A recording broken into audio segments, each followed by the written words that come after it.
forgot. I keep forgetting that there's no models in the game.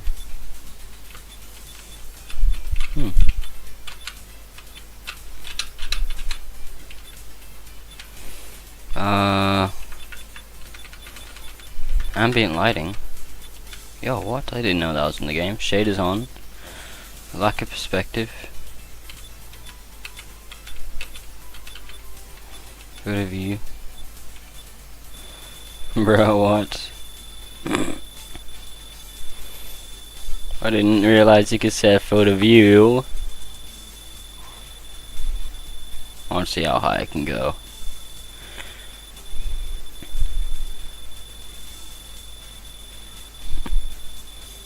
I can see more now, that's weird. I just ended off on a nice 130. So, really weird specific values. Oh, hello Karen. How are you? Oh, that looks weird. I'm gonna try and play like this. Oh. I can actually see more, bro. That's strange. Dude, I forgot that, like, I forgot what I was originally supposed to be doing.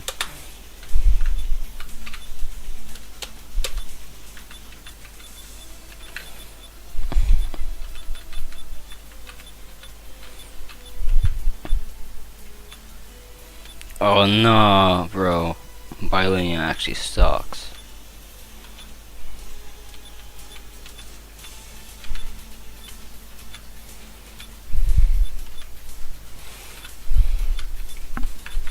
I do not know what this means. Can leave on 16 bits. I'm good. Did you try X Sonic or can you try it with me? I have not tried it yet since I was in the garden. If I were to try it, I would have streamed. But yeah, I'll try it as soon as I beat the game. I'm like really close. So background color, text size, your play names, power up, score. Use minimap. Wait, what is mipmap? Mackie, what is that?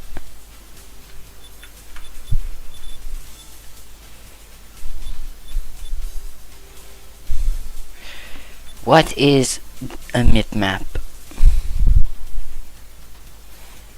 Let's have my stream up so I can see when stuff pops up. What is a mipmap, Mackie?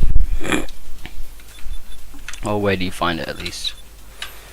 Brightness, saturation, yeah, I'm in OpenGL options, but where do you find mipmap?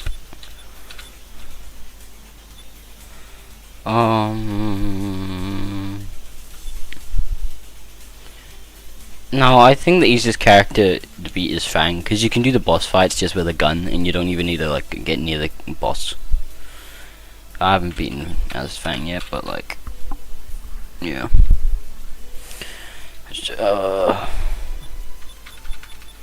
Draw distance. Clip.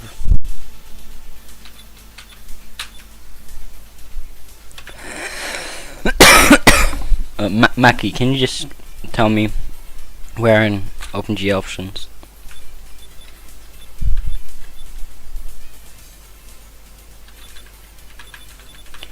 Yeah, I know Tails. Have you tried Metal Sonic? Metal Sonic is actually OP.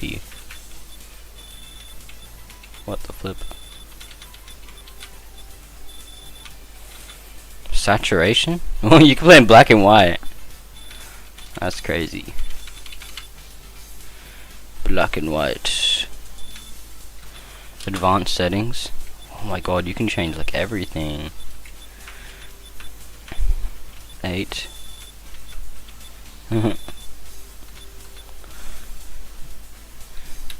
Aren't I? Look, video. Oh wait. Oh, I'm in video. I'm dumb. I'm sorry. That. Okay, and then min map. Where is min map? What is this? Frame interpolation.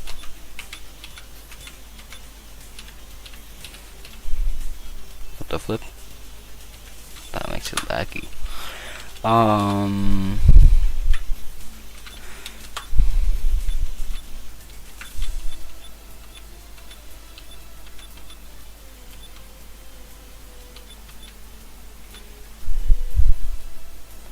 Turn enter what? Oh.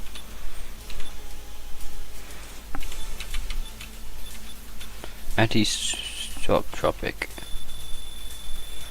Set text. I'm gonna just turn it up to this. Mip map. Nearest mip map. Yeah, and then I set it to 16. Sorry, there's a bit of a delay on the stream, so that's what you mean. Oh, why is my camera shuddering? I think it's because I've turned on that fucking option. Not the one you told me to turn on, it's the other one I was messing around with. Frame interpolations. Oh crap, what did I do? Yeah, frame interpolation off. Never mind, okay, we're good. We are good. Okay. Do you know how to fix this? Like this upside down issue? Because it's a bit annoying. I can't really see where I'm going. Whoa.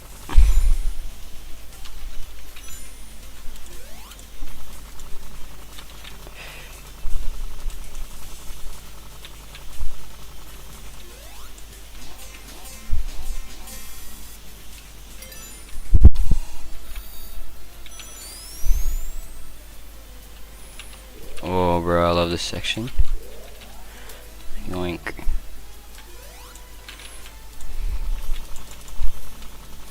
Flip camera. Oh, okay. Just flip camera with gravity. Is it in here or in just normal?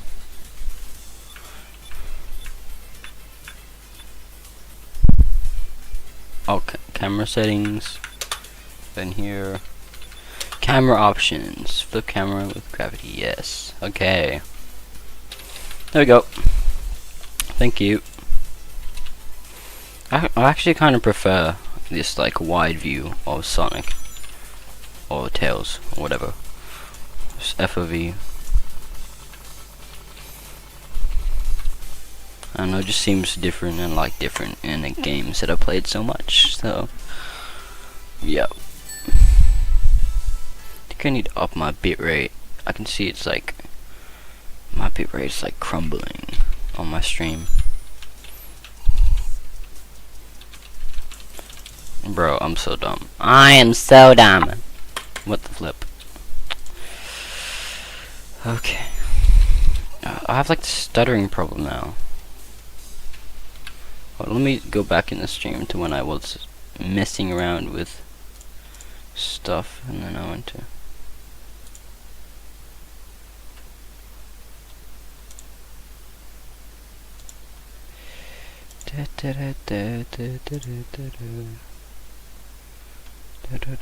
Play a little with me when I have this game. I have this game. Okay, I can play it a bit. Hold on, I need to find the settings. So I'm just hold on. Let me quickly do that. I'm trying to find the place where I messed around with that weird setting.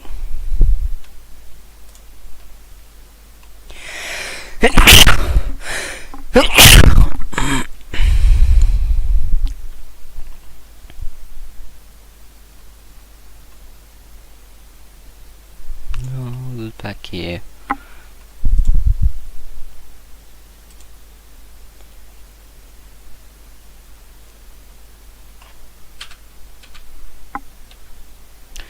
Tried a macaroon for the first time. Really good.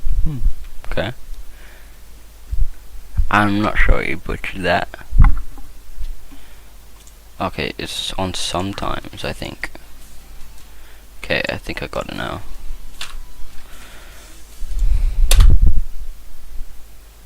Yup.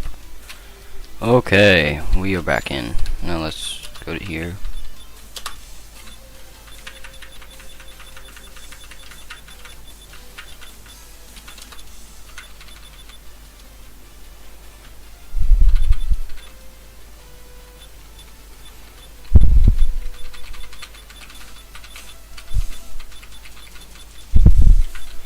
Where was that? Oh, frame interpolation sometimes. Okay, I think that is what the default one is. Okay, what do you mean by no? You can toggle it on and off. Okay. Yup. Okay, I'm probably in the next 20 minutes gonna beat the game. It's like jittering a bit when I like move. Or like at least when I come to a stop.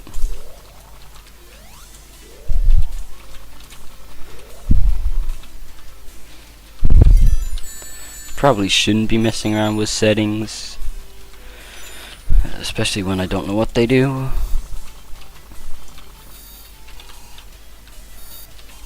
So I might be jittering because I'm streaming, so that's another thing.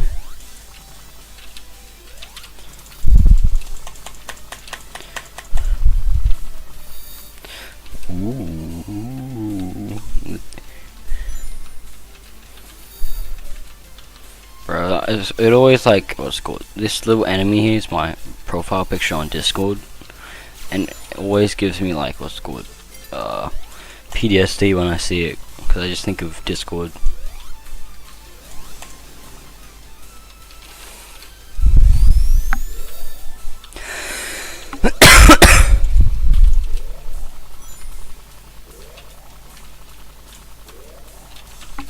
I'm dead. Bro. When you go make a serve, what do you mean? Mean by serve? Like a server in SRB2 or Discord server or what?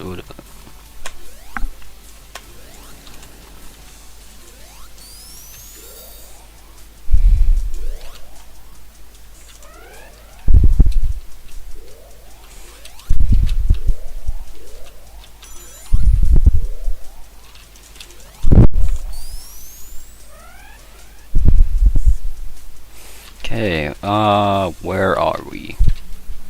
Did I even need to do that bit? I could have just gone outside. Oh crap. Bro, like, that always gets me. Are you gonna make a server when you finish with X Sonic? Maybe. Oh no! No! It's a game over. Bro. Are you flipping kidding me? Gotta start all over again. Why is it like lagging like that? Like my character is fine, but just like jitters. You know, like look, if I run. Okay, as I said that, it didn't do it. Okay, it's not doing it. I don't know.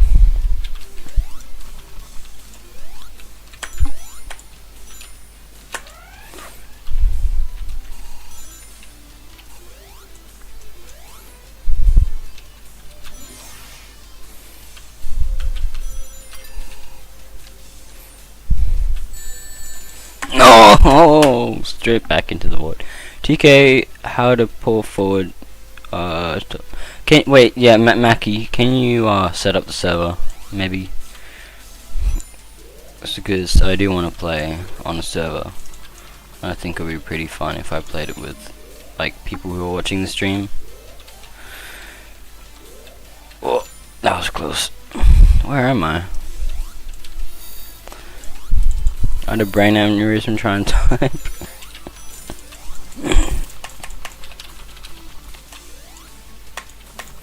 Man, where the heck am I?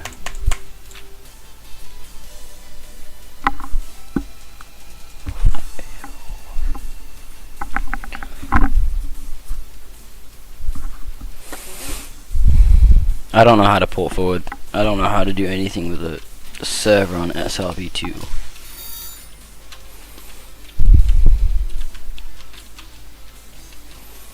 I have a feeling it might be the FOV that's making it jitter.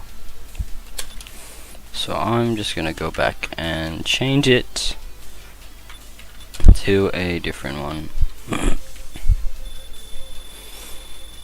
some reason it also takes ages to zoom in the camera. What? Guess what? What?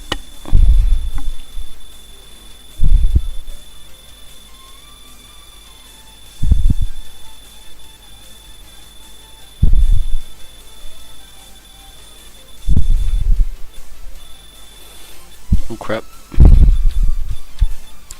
There we go, 90. I found a Don Skibbly toilet. Okay, but bro, what the flip?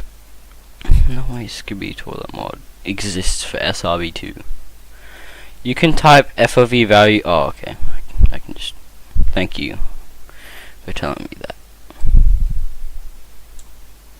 Hold on, I want to add a lit box. Yep, and then let me add a. Let me add a.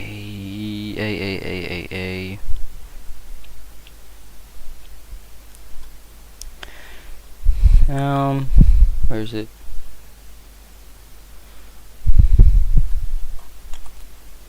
Let me add a. I can't speak.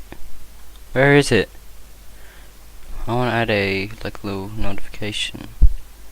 Tip go, subscriber go, chat box, the job, view account, stream box, credits, BTS, sponsor banner, spin wheel, member goal, poll. Yeah, I don't know. Well, thank you for the good luck. Okay, now I'm still like jittering.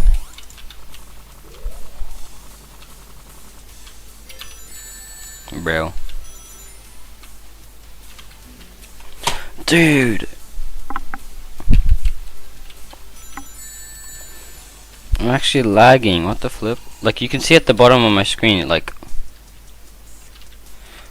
What the... I think I actually lag when my FPS goes higher than 60, so... I'm just gonna go and set the cap at 60.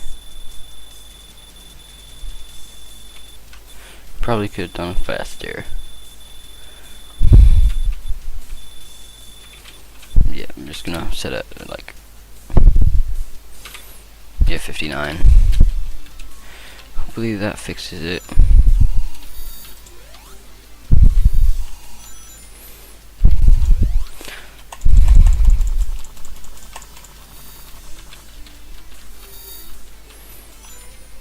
Yeah, I think that was the problem. Hold on, let me just FOV. There we go. Oh no. Yes, there's no more jittering.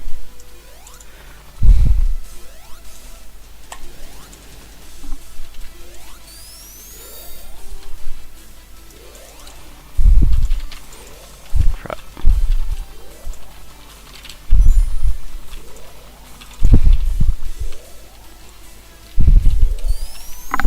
There we go.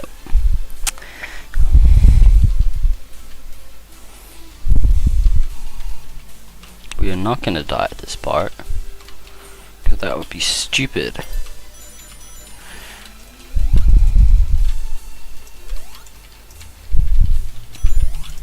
I don't know how I'm gonna hold up against Metal Sonic in the Metal Sonic race, because I mean, like, I don't think I'm as fast as Sonic. Well, like, at least I can't thuck, which is really annoying. Oh, we're gonna go up here.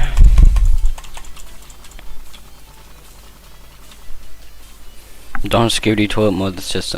I'm gonna install that, buddy. I'm gonna check it out on stream. I just want to see what it is. Is this gonna be like a skibidi toilet character?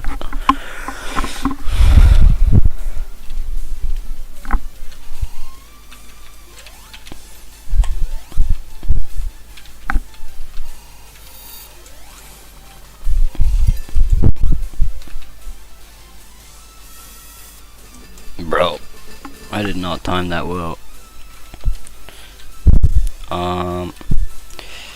Oh, guys, can you just let me know if the game audio is too loud or too quiet, or if my microphone is too loud or quiet? Because I have no idea what it is when I'm streaming. Oh my gosh. This is a character go though. I can send you a link. Okay.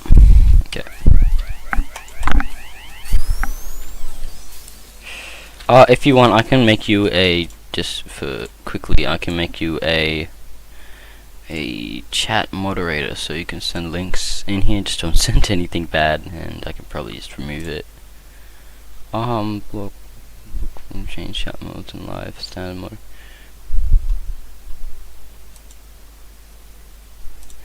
Yeah, let me just do that.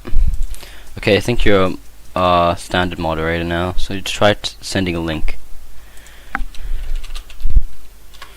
Sending a link here. I can't spell. Sending a link here. I made you a mod. Oh yeah, how is Mackie not a moderator? Just make him. Yep, do that. Okay. Hey Lunestone, how are you?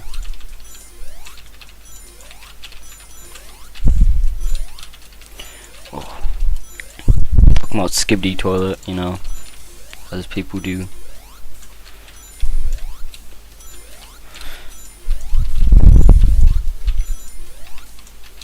Yoink. Don't need that anymore. I'm gonna try X-Sonic straight after I beat the game.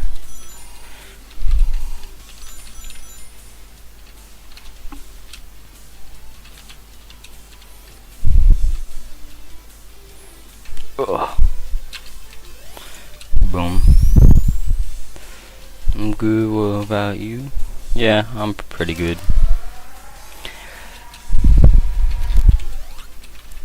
How long is this level, bro?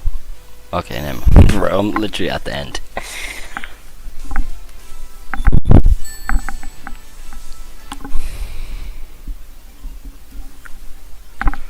Okay, this is done.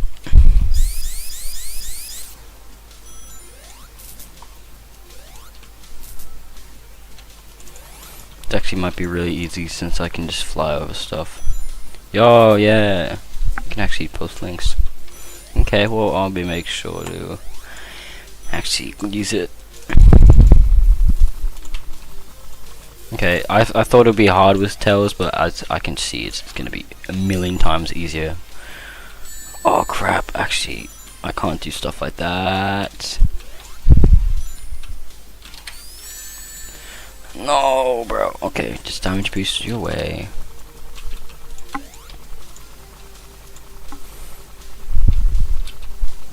Why is it on archive.org? Why don't you just go into the normal, what's it called? The normal, SRB2 modding website.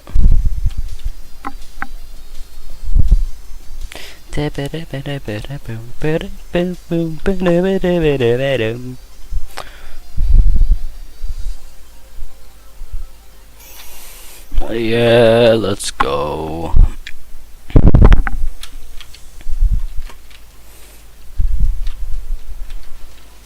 Forgot. You have to just do that.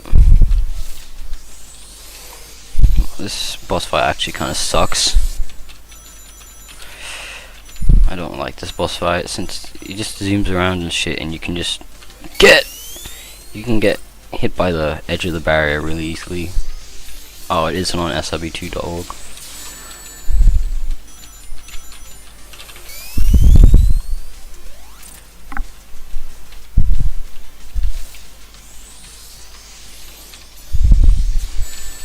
How do I always get hit?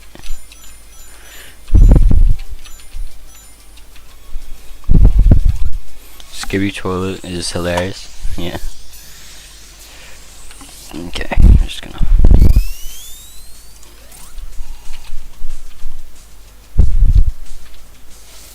When he gets into his mode where he like powers through and like becomes an MMA boxer, then I can just fly up in there. Yeah. Thank you for the encouraging words. Okay, let's just do this. Oh crap. Okay, never mind. He can do this in the air. Oh crap. No, it's gonna take ages to get this. Actually easy. Guess I kind of thought about that. Sound effects are also hilarious. Yeah. I'd assume so. Bro.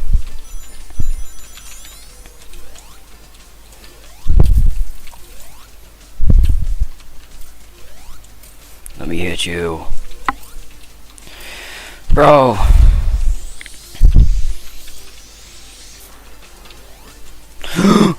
Oh my god, that I nearly just what? Come on. Let me hit you. Thank you. Thank you very much. I almost got him. Yeah. I should not be flying. My rings are gonna despawn so fast. Okay, no, I have one ring left. One. I've won. Okay, come on. Okay, finally. Yeah, okay. First try, I didn't die. That was actually good. And now I have to defeat Eggman. And then I can go into the modding.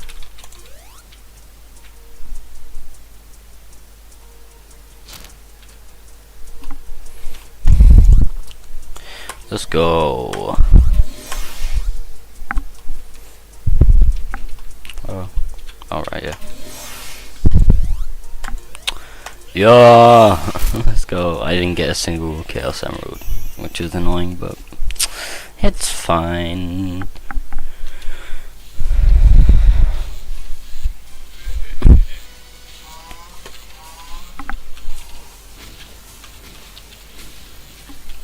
Oh crap, forgot about the fire. Just an annoying. This is just such an annoying boss fight. No, okay, I'm gonna voluntarily kill myself. In game, okay? YouTube, you did not hear that.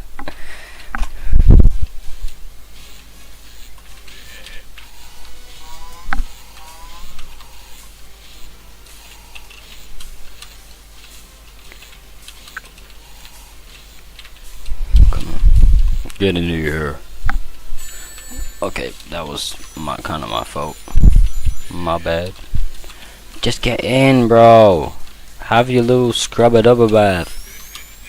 Have your little goopy whoopy bath. There we go.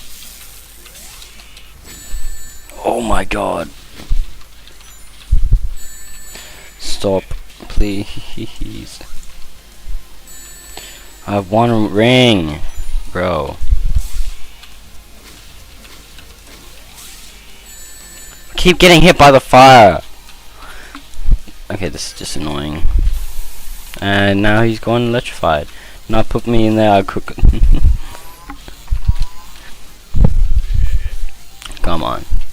Over here. Over here. Oh crap. Oh crap. Oh phew.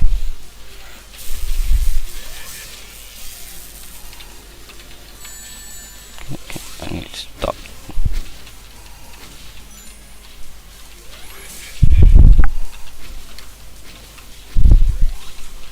Bro, juke me, that's crazy.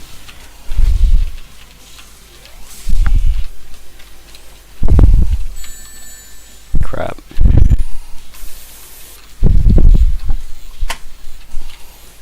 Annoying part is when the walls get lowered.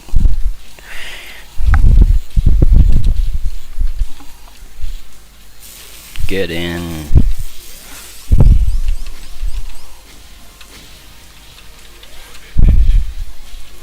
Bro! Let me hit you.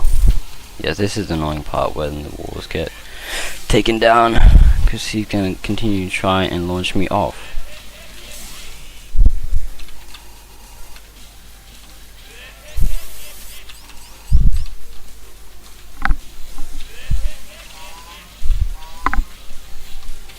Why is Eggman's voice like that? Like, Oh, okay. First try. Let's go. Let's go. That does not sound like Eggman at all. Let's flip and go. W.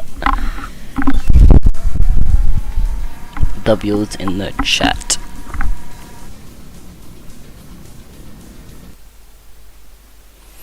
Yo. Let's go.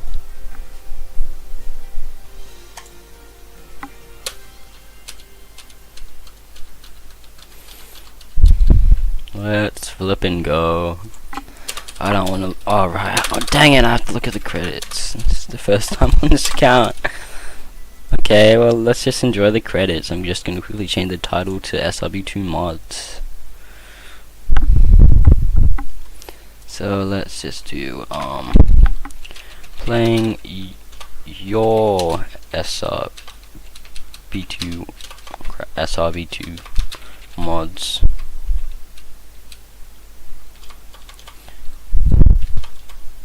SRB2 mods. Okay, there, I've changed the title. Let me just go back to here. Back to the video. Yeah, there we go. Don't restart the game. Okay, let me enter him.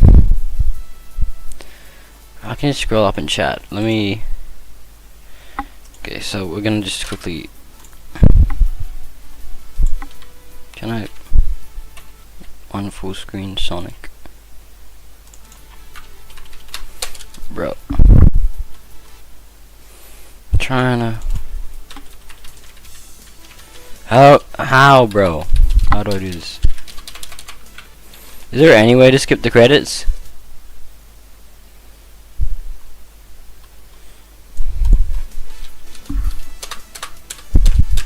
Oh, SSN Tails. It's a bot, bro.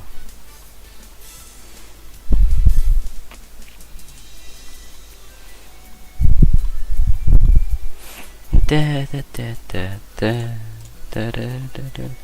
Bro. Okay, well, I'm just gonna have to sit out this.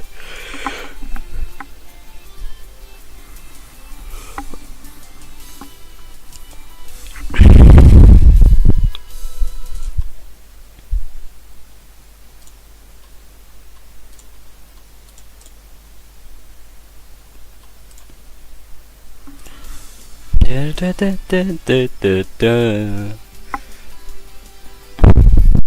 Da, da, da, da, da, da, da, da, da, da, da, da, da. Okay, what is this? I found a YouTube video on archive.net called Skibbity Biden.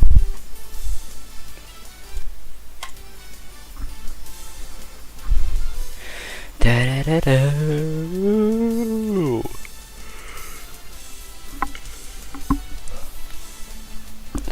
Thank you for playing. Thank you, Sonic Team. I wonder if what's it called? I wonder if what is this? Game complete and play Mad Sonic Haunted Heights Zone, Frozen Hillside Zone. Okay. I wonder if SRB3 will have like a way longer thing, because you can beat this entire game in like 2 hours, maybe less. And like that's, well, not speedrunning. Like I can beat it in like one afternoon. So I'm hoping 2.3, if there is a 2.3, will have better stuff. Okay, I'm just gonna do that. We are gonna download the Skibbity Toilet SRB2 mod. Okay, wait, there's only a torrent. I'm not downloading a torrent. I don't have anything to. Sorry, I can't play the Skibbity Toilet mod because there's torrent involved. Okay, well, we about to brawl. Yeah, can you make a SRB2 server and just tell me the IP of the server when you make it? I'm gonna change how chat looks. You know, I'm gonna make it a bit more fancy. Add source. Clean. What is clean?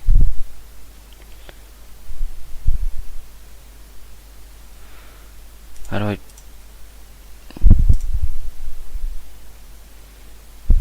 Boxed. Clean. Oh, okay, yeah.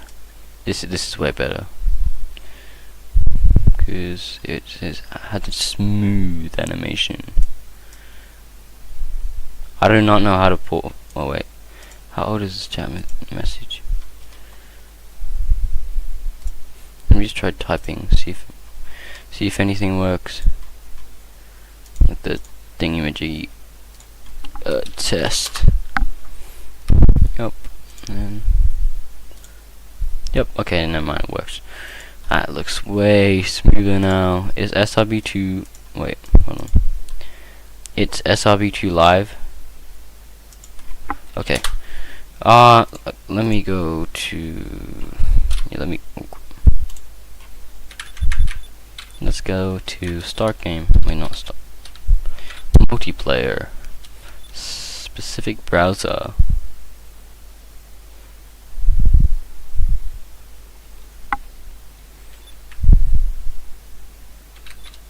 Okay, so it's all...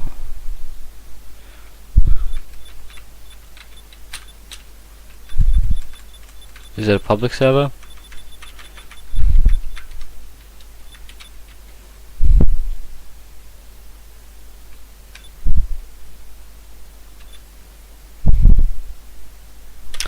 Oh, I don't find it. I can't find it. Why is the screen black? Oh wait, what the? Wow, why did I go so far back in the stream? There we go. Where is the...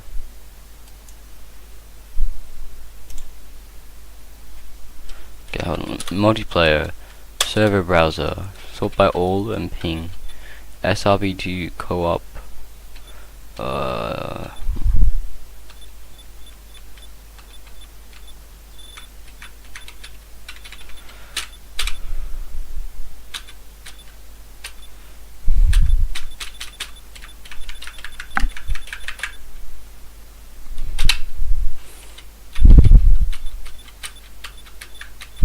SRB2 Brazil.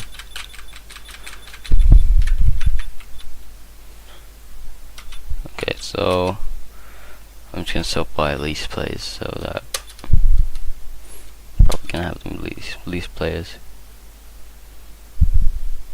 Bro, problem connecting to the master. Let me go onto the website.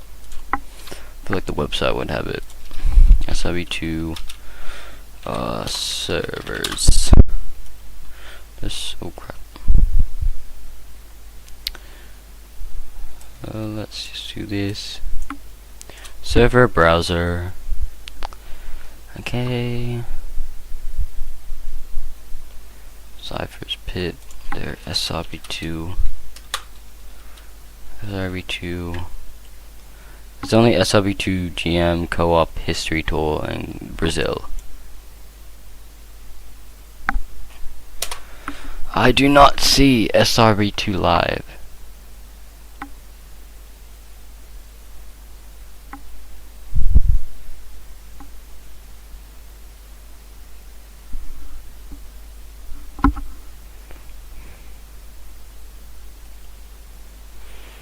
Bunch of unreachable servers. I wonder if that's the thing this one of your servers maybe.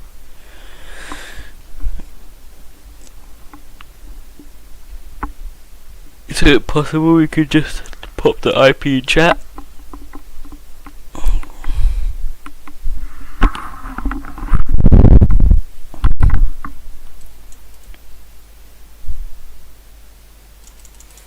Oh, I really want to save this image.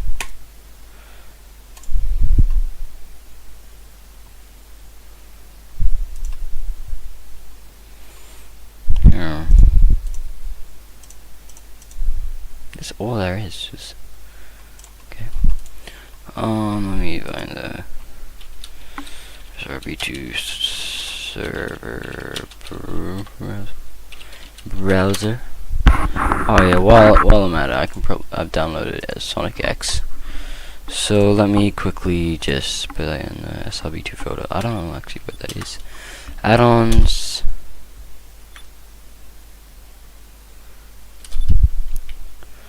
Default folder. SRB2.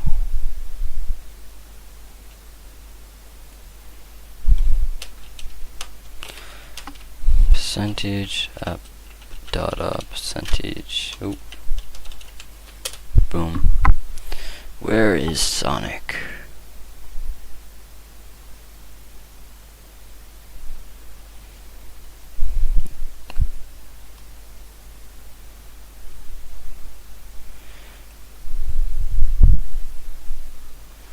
Okay,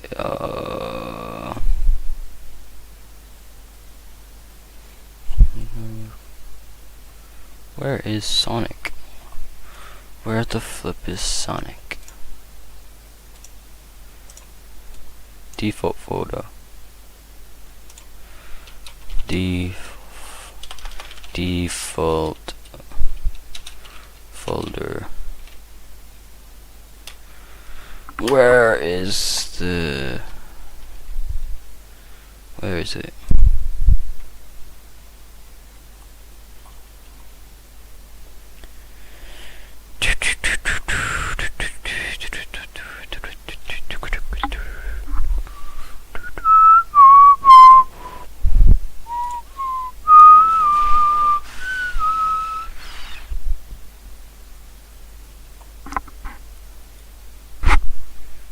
I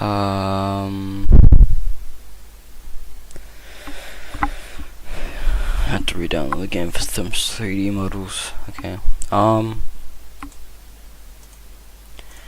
Where is it? Okay, I got the PK3. Just need to know where the file is.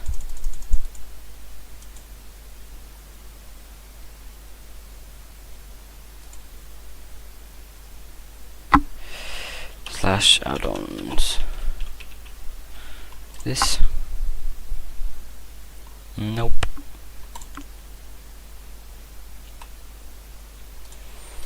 Add-ons backslash. This folder? No, this is still Unity. Bro.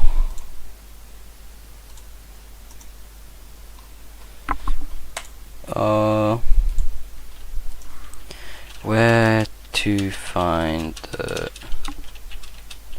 add-ons folder?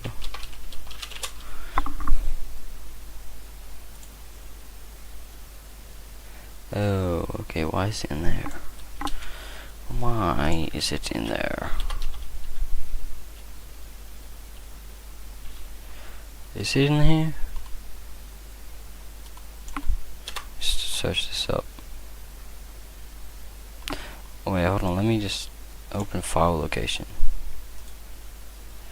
There you go.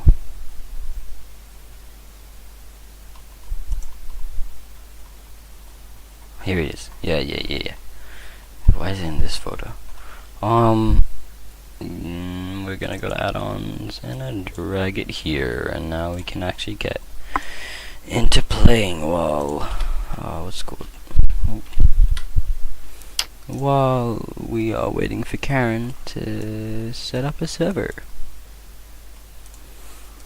Okay, so let me get up Streamlabs again so I can see. There we go. Download. What is this? Cube Spectator? What? Socks.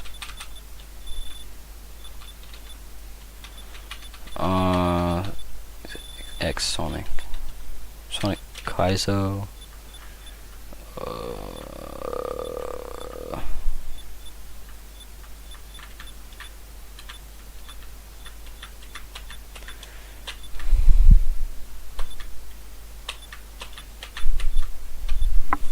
Where is it?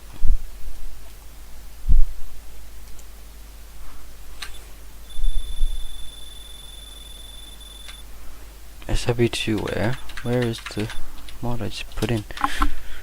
Add-ons. Maybe just make another make a folder inside the folder.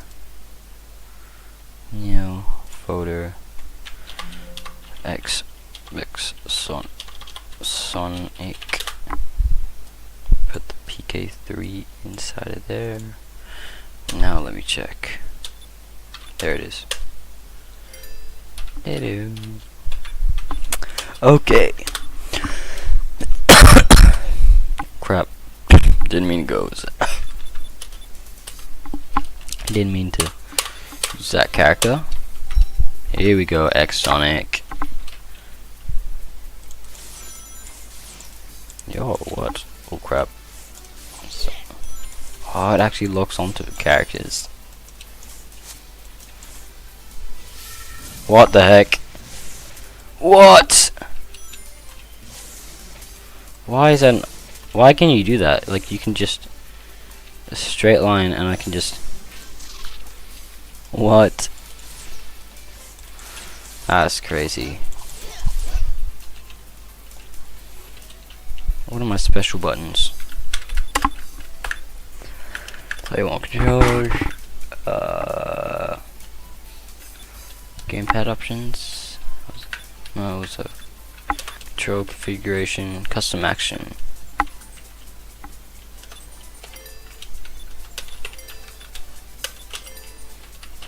That's not being used.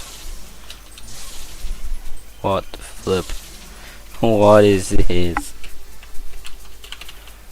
What is this? Supersonic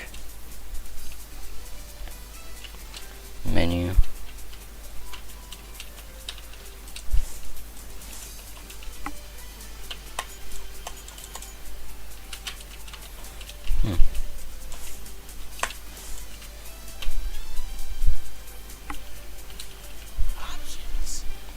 Custom HUD on. Sonic voice on. Tutorials on. Okay, I'm just gonna spin, save, and exit. Whoops. Okay. I can't set it up. No. Oh. Mackie, if you're still watching the stream, could you set up a server?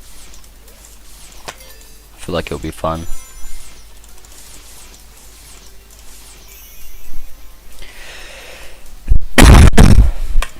Okay.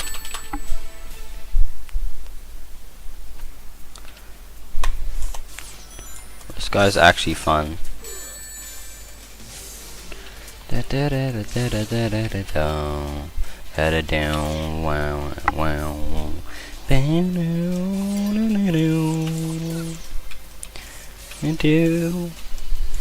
Yo, let's go. Mackie's setting up a server.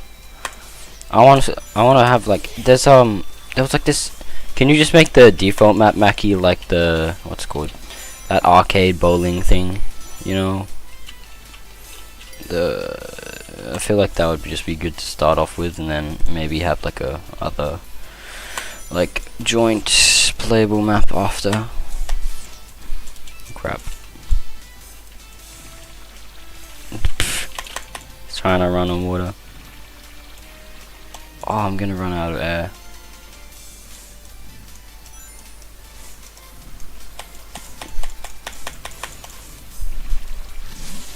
Bro. No, I'm in the water again. Yeah, can you get the X back, Mackie? It's actually a fun character.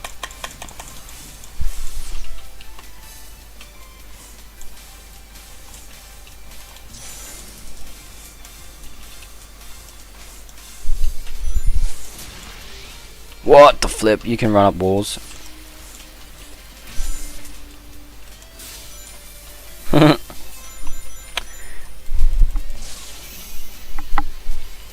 No, down, now, now, now, now. Do do do do do do do do. What if I yoink? Still the most boring boss fight ever.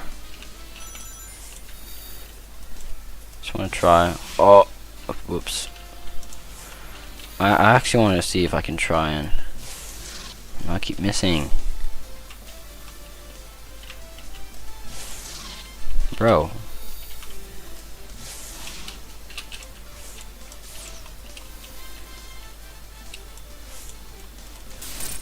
Bro, that actually works.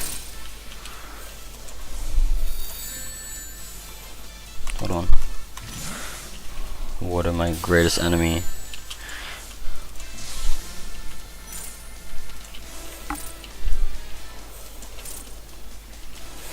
Bug just spinted. See ya.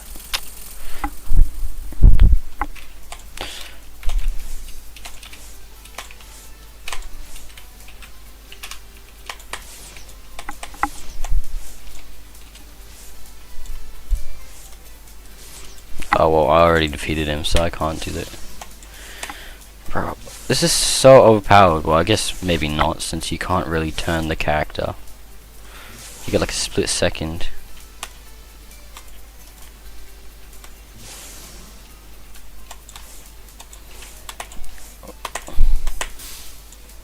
That's actually cool. Let me play a custom level. Add-ons, downloads. Oh wait, not downloads. We are gonna go. Oh no, I have an Oh, where is it?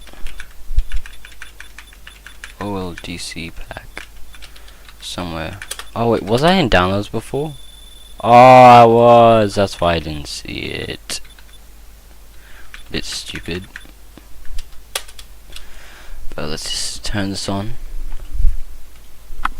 Down, down, down, down, down, down, down, do.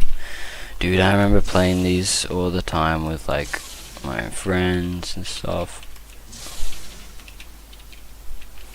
I completed every level in here. Can't remember which one was my favorite though. That one was funny. I think it was Twilight Hill Zone had like a bunch of bugs in it. It was really funny. Yeah, you could like no clip out of the map at like a certain spot. Like there was I think it has tails. You could go up here in one of the chambers and you could like no clip out the map.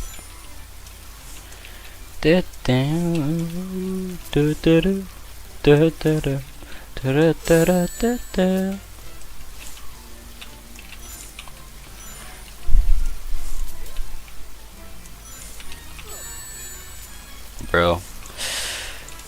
Oh, I forgot I can just lock onto the targets.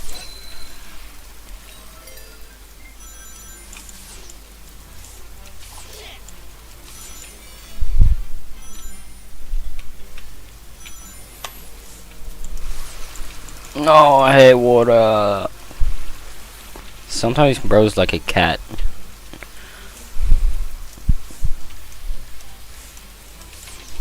Oh, no, okay.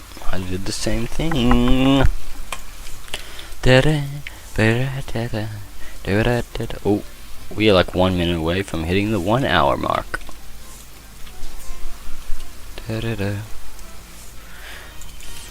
No. I thought that was a bubble. Get away, bro.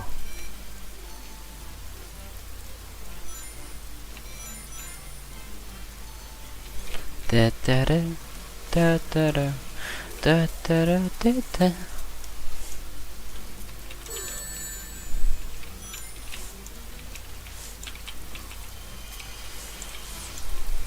Bro, what the hell? Huge lag spike.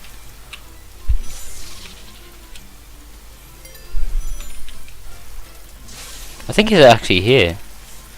Like up here somewhere. There was remember there being a spot up here. Where was it? Over here. Definitely one of these corners. But I can't get to here unless you're Tails. Hold on, let me switch back to Tails.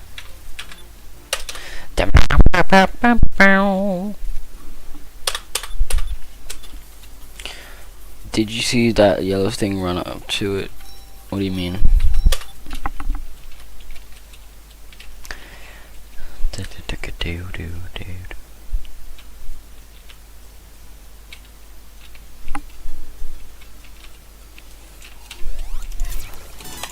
Crap, whoops.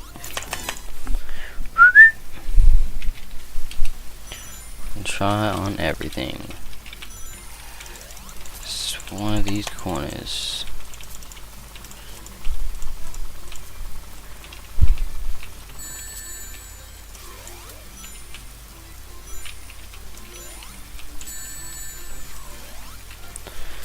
Planet Egg from Sonic X to give you fake Chaos Emerald. Bro, I'm actually trash at this game.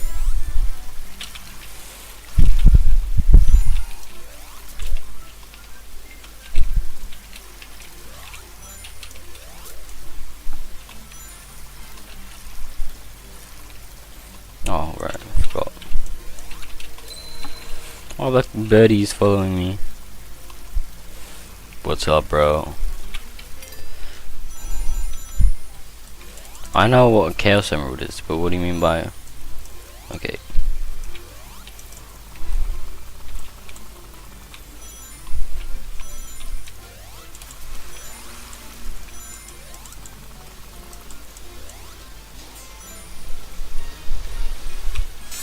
Why is it so laggy in this water part? Da da da ba da ba ba ba ba ba da da da da da da da da da da. What is this one? Yeah, like you can go out of the map, but like, where is it?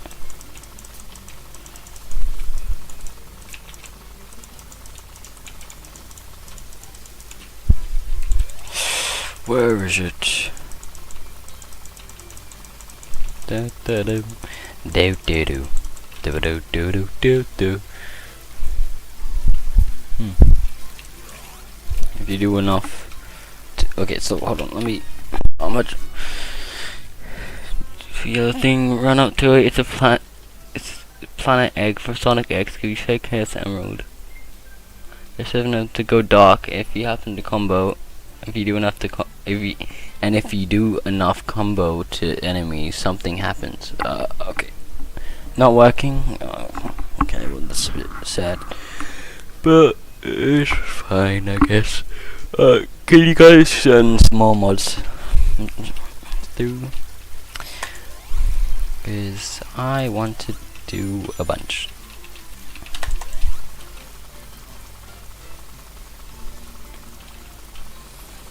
Do do do do do do do.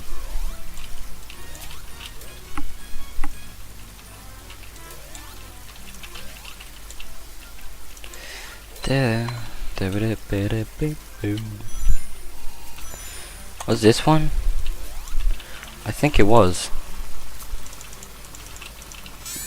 Please, bro. Somewhere around here.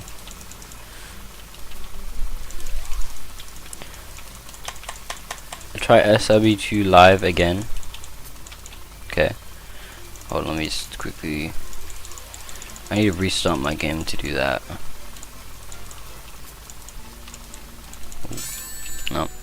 Okay, hold on, let me just quickly restart my game.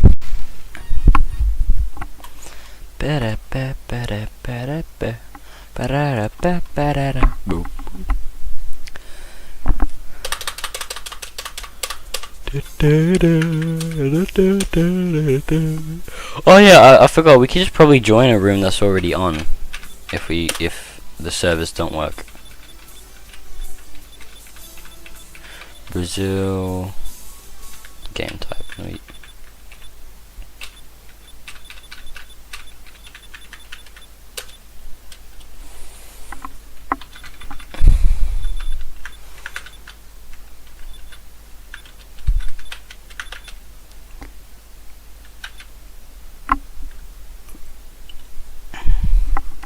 No, I don't see it.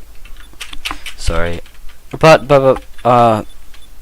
to anyone who's still watching. That is, I'm assuming, my brother Mackie and Karen.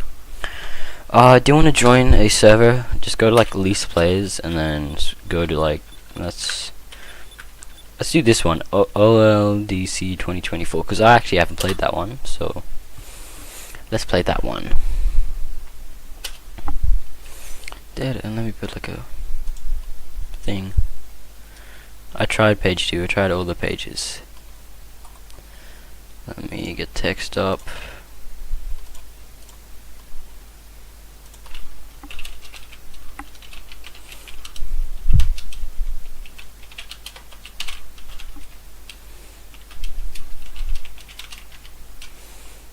There we go.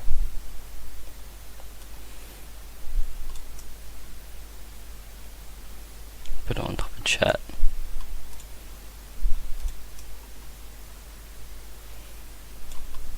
There we go. Oh, it's gonna take a tiny bit. I'll play some Snake in the meantime. But I want to play Sonic X. But like, I don't know. Well, I don't know how to set up a server. You tried to set up a server, and Mackie tried to set up a server, and we were unsuccessful. This progress bar is moving very slowly.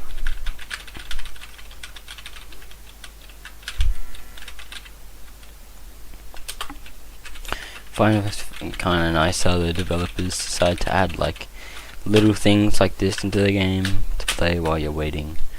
I don't know what's like happening when the sprite is going off the bar.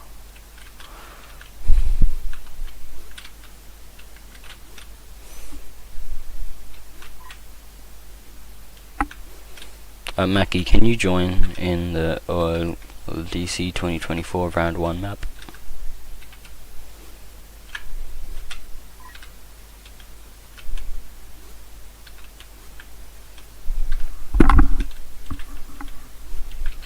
Oh, I know that.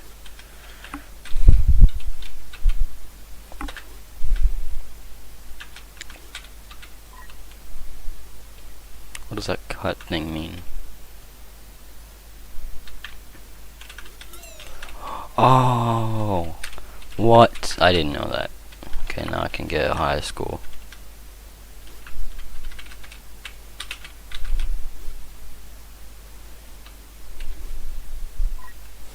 Actually, I think it might be one of those ones that aren't good, since your score goes back down when you cut yourself. I joined free for all SV that has this stuff. Well, I kind of want to play the new OLDC, so I'm probably gonna join this one. It is taking a bit.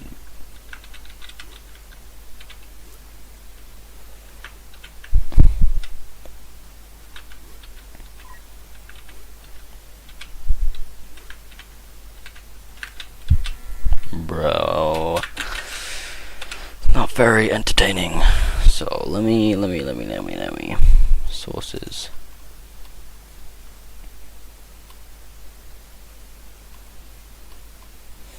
Okay, but what do you do in the server? Like, what is the game mode? Tell me that.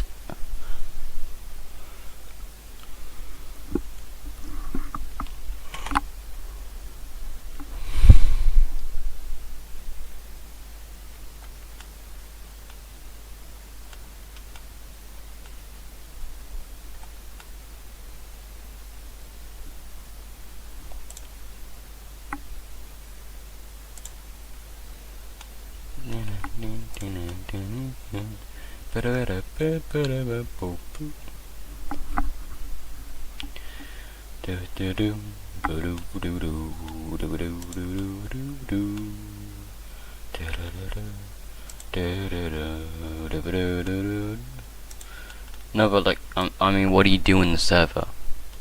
That's what I want to know. Oh crap.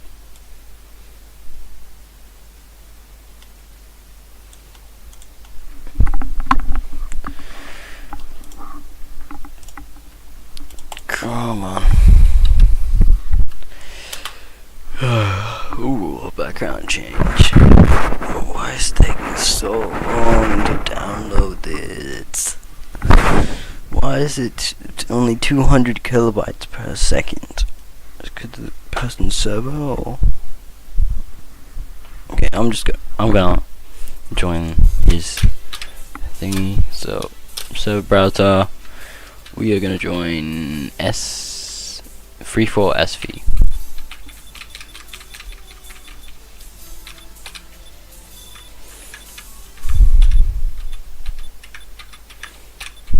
Where is that? There it is. Free4 SV. Enter. Oh, this is way quicker, I think. Let me just change the text.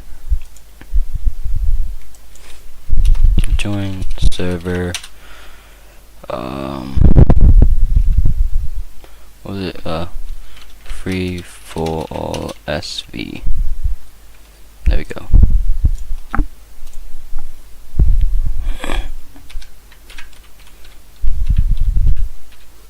I need to have lunch soon. It's like 1:34. Okay, we are about to load in.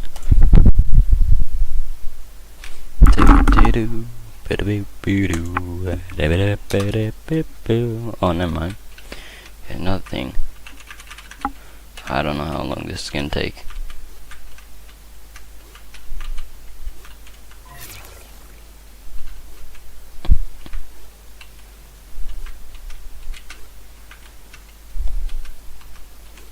Nearly hit the Eggman one.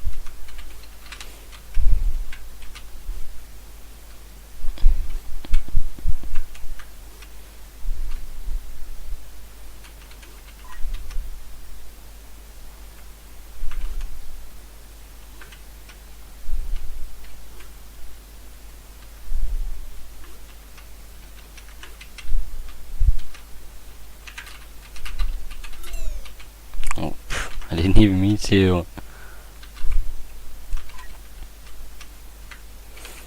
No, this is not very interesting gameplay. Playing Snake.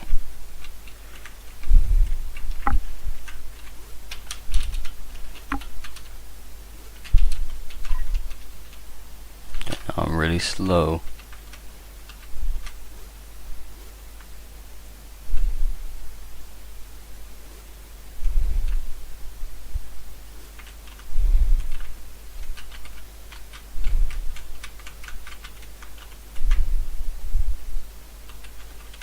Bro, that scared me.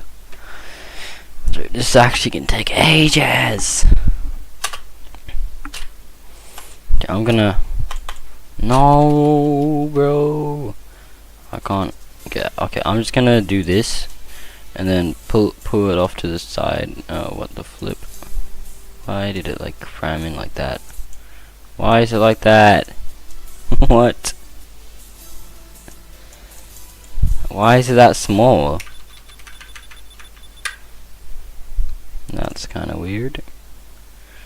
I'm just gonna quickly move this over. We're gonna go in here.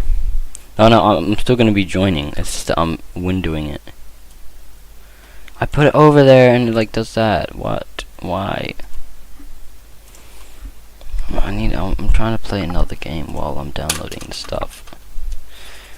I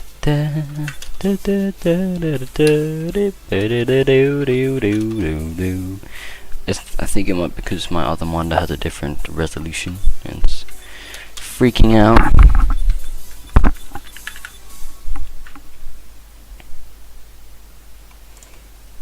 Okay, so let me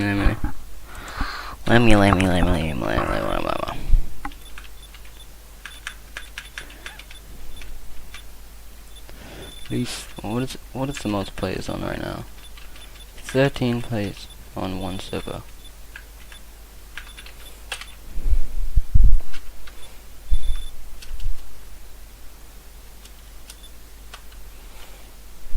Yup. Okay, while this is happening, I'm gonna get like another tab up. We're gonna do, what are we gonna do? Are we becoming a reaction channel and gonna watch some YouTube? Or what are we gonna do?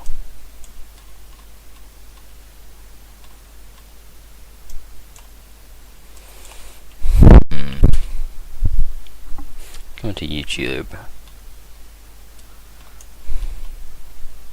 Innovation Awards.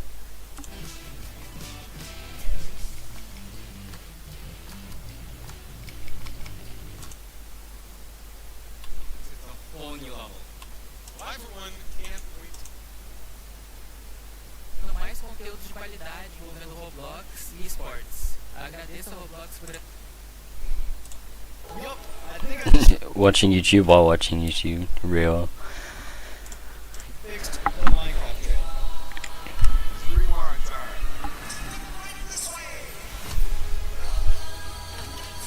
For real, bro. This is what it should look like. Isn't it? Okay, hold on. Let me turn it up.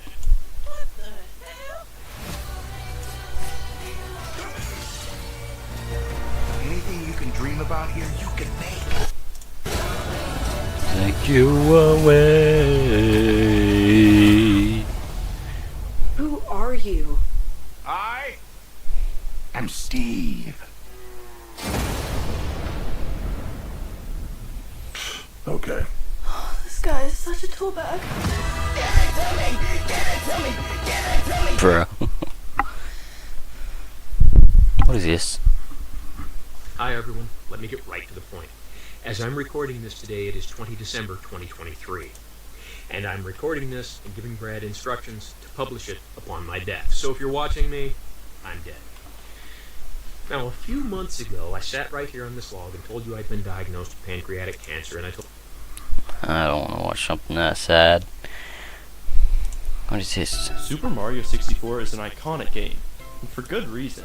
This game is filled with tons of recognizable areas, Castle, Bob on Battlefield, Womp's Fortress. Bro, that guy voice cracked 2 times in 1 second. I'm surprised that this Voice game crack? Like, what do you say? Peach's Castle, Bob on Battlefield, Womp's Fortress. Bob on Battlefield? Womp's Fortress? Bro. It's no surprise that this game has established itself in the memories of thousands of players. As a modder of Mario 64, I've spent countless hours exploring these worlds. But just how well do I really know this game? I've decided to test my knowledge of the game by recreating Mario 64 entirely from memory. Well, okay, I'm not going to remake the whole game from the ground up. That would take way more effort than I'm willing to devote to this video, and Nintendo would probably send a group of assassins to my house if I ever tried to release it online. Instead, I'm going to make a mod of the original game, where I recreate the levels, textures, and character models from scratch, all while I'm never allowed to play or see the original game. So this is my starting point. As you can see, I've replaced Mario and all the HUD icons with these crude placeholder versions, and the castle grounds have been reduced to a flat plane. Now it's going to be my job to turn this back into Mario 64. I opened Blender and began modeling the basic shape of the castle grounds. I started with the path that goes around the castle, and then I made the castle itself.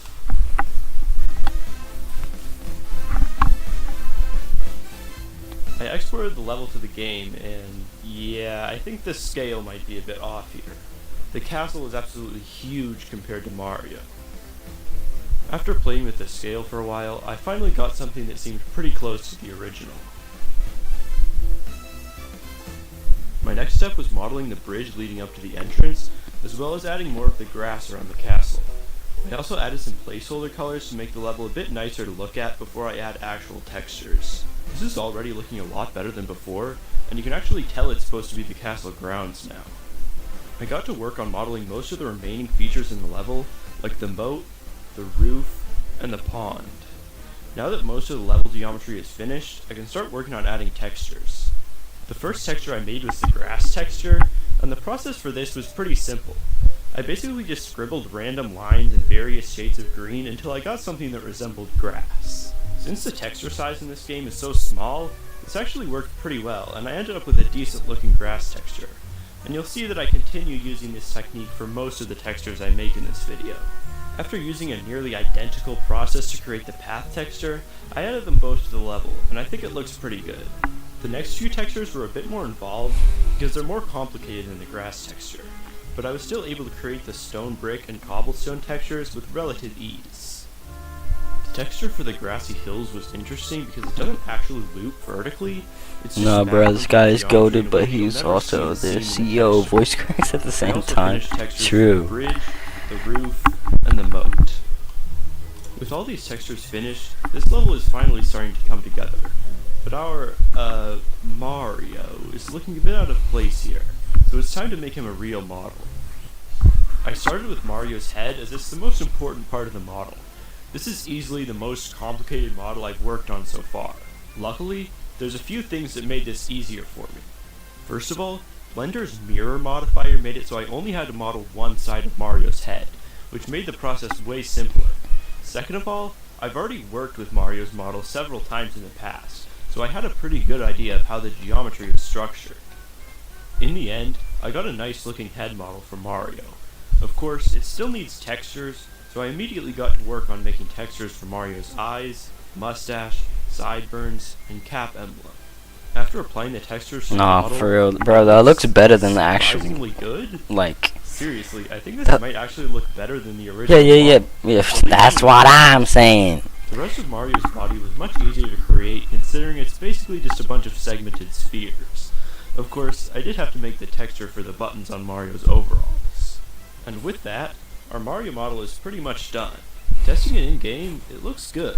It doesn't really look anything like the original model, but at least it looks like Mario. Now that we have our Mario, it's time to get some objects in the game, so I started working on a texture for the trees. The trees are a bit more detailed than any of the other textures I've done so far, so it ended up looking kind of terrible. Smoother than Hey, Koala's I never brain, claimed bro. to be good at drawing. The wooden signpost was just more of the same with a basic model and texture. The model for the door was nothing complicated, but the texture does have a specific design that I had to try and replicate. I knew it had these two panels with this sort of diagonal line pattern, something like that. Now it's time to do something that I've been putting off for a while, the stained glass window texture. This texture is large and very detailed, though it went about as well as you would expect. I was able to make an okay looking outline of Peach and these flowers that I'm pretty sure were in the original texture. Then I added colors, but it ended up looking Bro, really why is he flat, actually- and it felt like there was some important Why is he element that was actually missing. good at pixel art? But That's this is crazy. probably the best I'm gonna get. After this, I started adding the new objects I made to the level. I added the double doors at the entrance to the castle, and also made a new texture for the carpet in front of them. Then I added a bunch of trees around the grounds like in the original. Next, I set my sights on the moat, which is still empty. I added this new dirt texture because until now it's just been using the path texture. Then, I started to work on the water texture. I knew this was going to be hard because I had to worry about varying levels of transparency along with the different shades of color. My scribbling technique still worked for this, it was just a lot more time consuming to get something I was happy with. A lot of my attempts just looked like complete Oh, wait, are you in? garbage. I added a flat plane Let's of water go. for the moat and the Okay, pond, well, I don't know how and then much I did longer flowing water this will fountains. take for I me. think it actually looks great in game. Now we can jump into the water and swim around, but when we do that, we have to look at this horrible placeholder version of Mario's power meter. Yeah, I think it's about time I make proper replacements for these icons. The power meter is made up of two elements, the meter itself and the wooden border shaped like Mario's head. The meter has 8 different textures for the different levels of health Mario can have, so I had to make all of these. Then I got started on the wooden border. I drew a rough outline of Mario's head and made sure the meter was properly centered in the middle. Then I added all the shading and polished up the texture to make it look like wood. With one HUD element finished and working in game, we can move on to the icons representing Mario's life, stars, and coins. These icons were actually just compressed 3D renders in the original game, so I decided to make mine this way too, to stay true to the original, and totally not just because I'm tired of drawing textures from scratch. Starting with the Mario head icon, I knew that the original texture was a render of one of those high poly Mario models they used for promo material. But considering this texture is only 16 by 16 pixels large, I figured I could get away with just using the low poly Mario I already made, since it'll be so pixelated anyway you probably won't be able to tell the difference. I isolated Mario's head and set up a camera in a similar angle to the original. After rendering the image, I downscaled it to the proper resolution. I did need to clean it up a bit, but after doing that, yeah, I'd say it looks about as good as the original texture. As I thought, the low polygon count is pretty much unnoticeable at this resolution. Unfortunately, I didn't have any existing models to use for the star and coin icons, so I quickly threw together some models in Blender. Again, the quality of these models doesn't really matter since they end up getting downscaled like the Mario icon. Now for the most tedious part of this entire project, making these number icons. I won't bore you with the details of this, I basically just had to repeat the exact same process for all 10 digits. It ended up paying off though, because I think they actually turned out really close to the originals. Now, there's one more important icon I have to do, and that's the Lakitu icon. Unfortunately, my memory is kind of fuzzy on what Lakitu actually looks like, so I kind of just had to wing it. And I ended up with this absolute abomination of a model. My only hope was that downscaling the render would remove enough detail to make it look somewhat passable. Yeah, it still looks terrible. I had to do a lot of manual work to fix up the texture, like I realized he's actually supposed to have goggles instead of these big glasses I gave him. And I also gave him some actual eyes to make him not look completely soulless. Now that all of these icons are done, we can finally see what they look like in game. Why is he actually so good at pixel I'm art? actually really happy with how these turned out. I can totally see them being from a beta build of the game or something. Of course, we're not done yet. You've probably noticed that the level is still just sitting in this gray void. It's time to add the skybox. The skybox textures are some of the largest textures in the whole game, at 248 by 248 pixels. In fact, they're so large that the game has to split them up into smaller textures just so that the N64 can even load them. Luckily, the game's code does this automatically, so I don't have to manually split up the texture. Although I did actually have to do this for some of the earlier large textures, like the stained glass window. Anyway, I tried to replicate the elements of the original skybox, with an ocean at the bottom and puffy clouds in the sky. And while it's not super detailed, I do think it turned out pretty nice. It almost looks like a painting, which is also the vibe I got from the original skybox. With the skybox in place, the castle grounds are finally almost finished.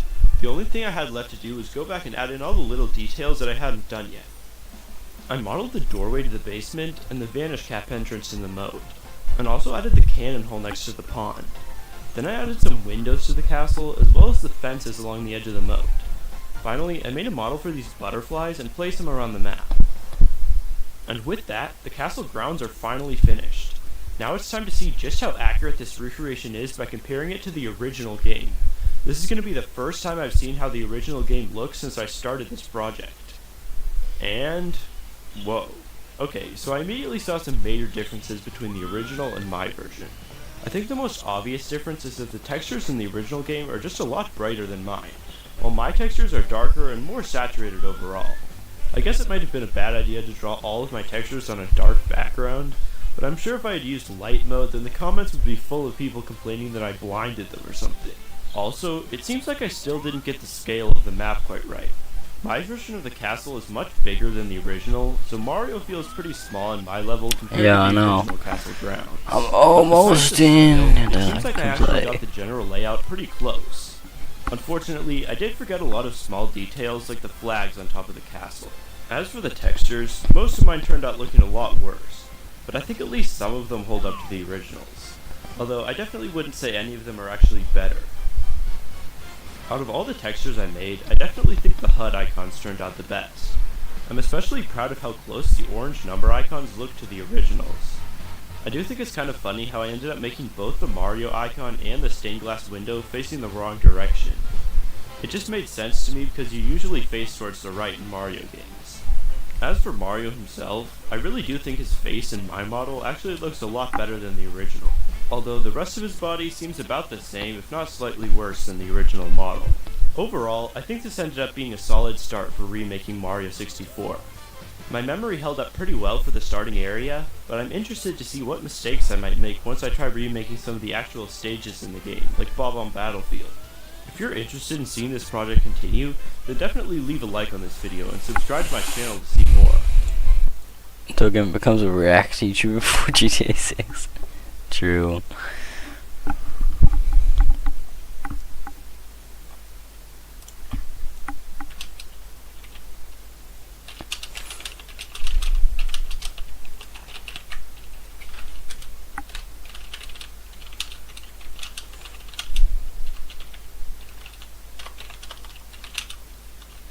I can't spell.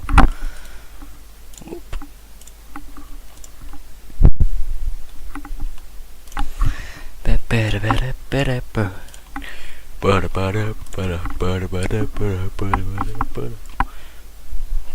think I remember watching this.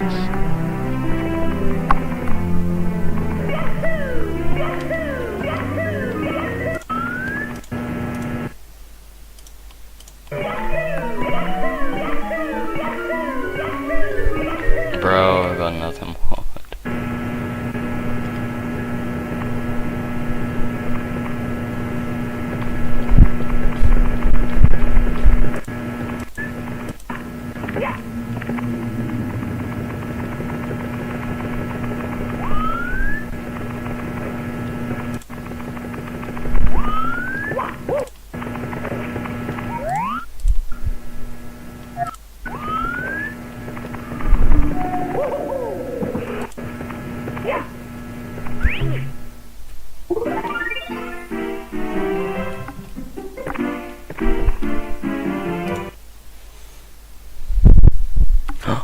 I'm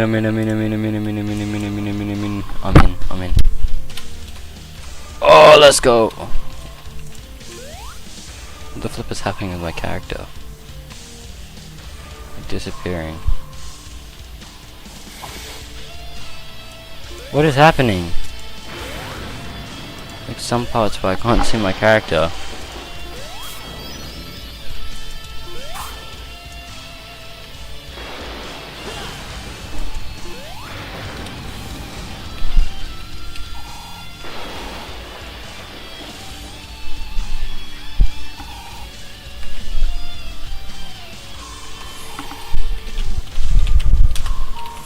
Now.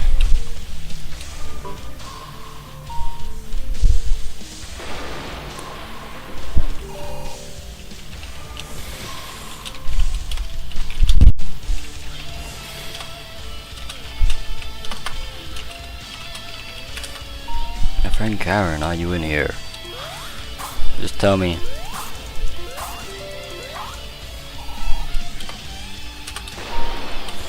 What's up?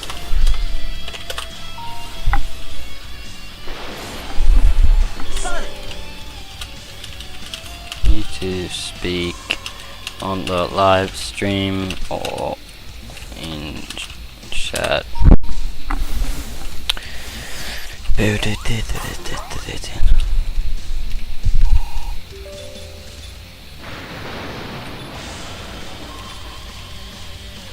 Can I? Yeah, let me change my character. What characters are there? There's Dark Tonic, unselectable. Apparently this is unselectable. Personal. Oh, what the heck?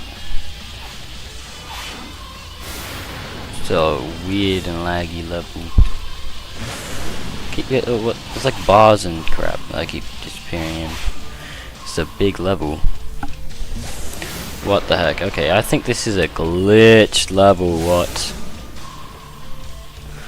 What is happening? My PC,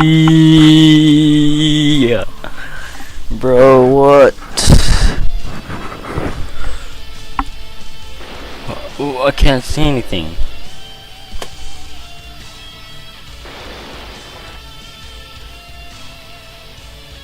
What the flip? Okay, I'm probably not gonna go on this one because it's laggy and shit.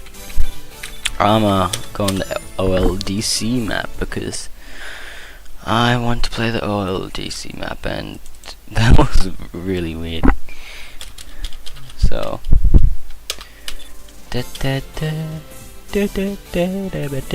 wait. Oh, okay.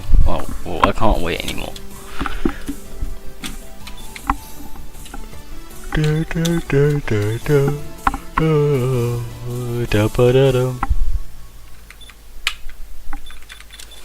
Oh, and then we are gonna do. Where is it? OLDC 2024 round 1.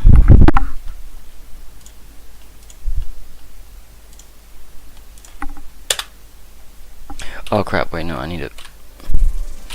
I'll do that and then show browser, and then I by swiping to Canada. There.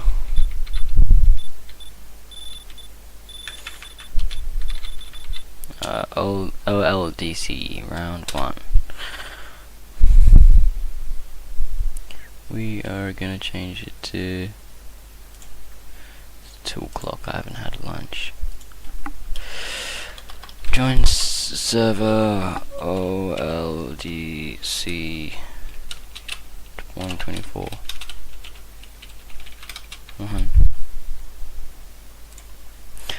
Okay, and now while this is downloading, I'm gonna watch more YouTube.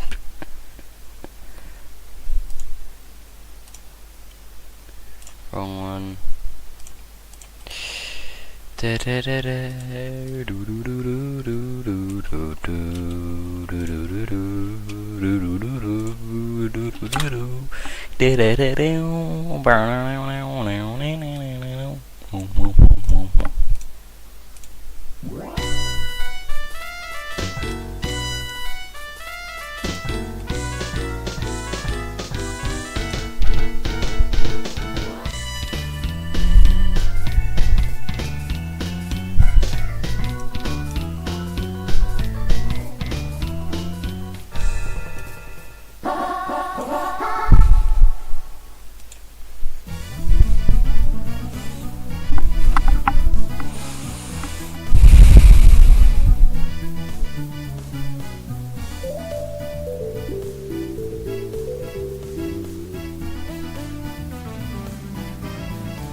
What is this? New trees in Delfino Square.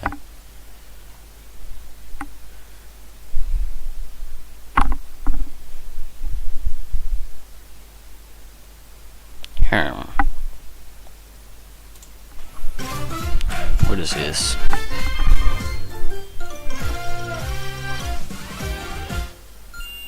So with tons of rumors and apparently inside information that Switch 2 is going to be announced this month, like in the next couple of weeks, that is a super exciting thing to get ready for. I mean, seriously, that means a new evolution of Nintendo is getting ready to kick off, which means new console, new games, and new exciting trailers. So with that, it is a lot to be hyped for this month. And honestly, as excited as I am, Hold on, up leg. inside...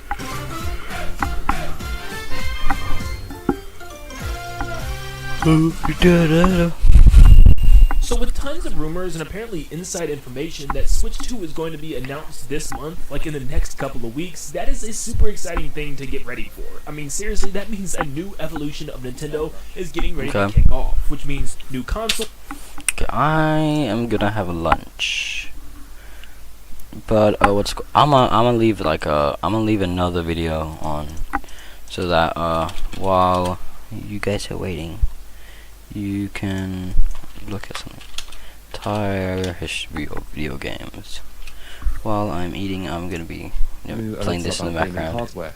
This could only mean one of two possibilities, and arguments were quick to break out online about which one was true. Either Sony was about to obliterate the competition and dominate a third console generation in a row with their far superior system, or the games shown were fake, i.e. pre-rendered videos that were only posing as games, or at best, I'm just gonna be AFK now. games that were instead running on top-of-the-line PC hardware. In the end, time would tell, but not before the Xbox 360 launched. The 360 released in November 2005. I'm just gonna quickly have lunch and then I'll come back. And it received a positive critical reception. Sales started strong, but manufacturing problems limited supply, leading to the system selling out in all regions except Japan, while not selling as many units as was originally hoped. The launch lineup was nothing remarkable, with Call of Duty 2 and Perfect Dark Zero being the best-selling titles, yet neither represented a true system seller. And so, with one console released, the field was wide open, with everything still to play for. 2006 saw the PlayStation 3 being delayed from its earlier release date of spring to later in the year, while the 360 continued strong, adding more exclusive games to its library, including The Elder Scrolls IV Oblivion, Dead Rising, and Saints Row. Meanwhile, E3 that year brought Nintendo's big reveal, and reactions were mixed. The new name, the Wii, was widely mocked, and the showcasing of the new motion controls left audiences uncertain. For Nintendo and the gaming industry, this was a bold new direction, and no one seemed quite sure yet what the impact of this would be. One thing it did make clear, however, was that Nintendo wouldn't be in the competition for the most powerful next-gen system anymore, and would instead be finding success or failure through forging their own path. And so, attention returned to Sony, who were about to have a conference that would live in infamy ever since. Our development teams all around the world, in all of our studios, have been hard at work converting that technology and vision into magic. Whoops. Another exciting aspect is the ability for consumers to make microtransactions, $599 US, and we've been digging deeper and discovering what kind of muscle this machine really has. And you can see from all of the games that we have up and running on PlayStation 3 that we're really starting to push what this machine is capable of. Real-time weapon change. It's exhilarating. What they're creating for the PlayStation 3 is inspiring. So that sums up our playable section. When E3 began in the 90s, it was something aimed primarily at investors and industry professionals, and it came alongside boring PowerPoint presentations full of sales figures and bar charts. As time went by, E3 became more and more about media coverage and consumer outreach, with it becoming the #1 place to make gaming announcements, while also drawing heavy consumer scrutiny. By 2006, E3 was starting to attract more consumer attention, and Sony's presentation wasn't exactly convincing. Making fun of E3 conferences has gone on to become a recurring part of online gaming culture, but this was where that tradition started. And we're certainly not interested in gimmicks. So you can position this next to your TV screen and see for yourself what is coming up behind you. And we're certainly not interested in conventional thinking. Genji 2 is an action game which is based on Japanese history. The stages of the game will also be based on famous battles which actually took place in ancient Japan. So here's this giant enemy crab. It's Ridge Racer. Ridge Racer! It requires huge financial investment, $599 US, but we must take risks to reap the rewards. Still, as the dust settled, on-stage awkwardness and giant enemy crabs were the least of Sony's worries. A retail price of $599, or $499 for a model with a smaller hard drive and several missing features, was a staggering amount of money, well beyond the competition or what anyone expected.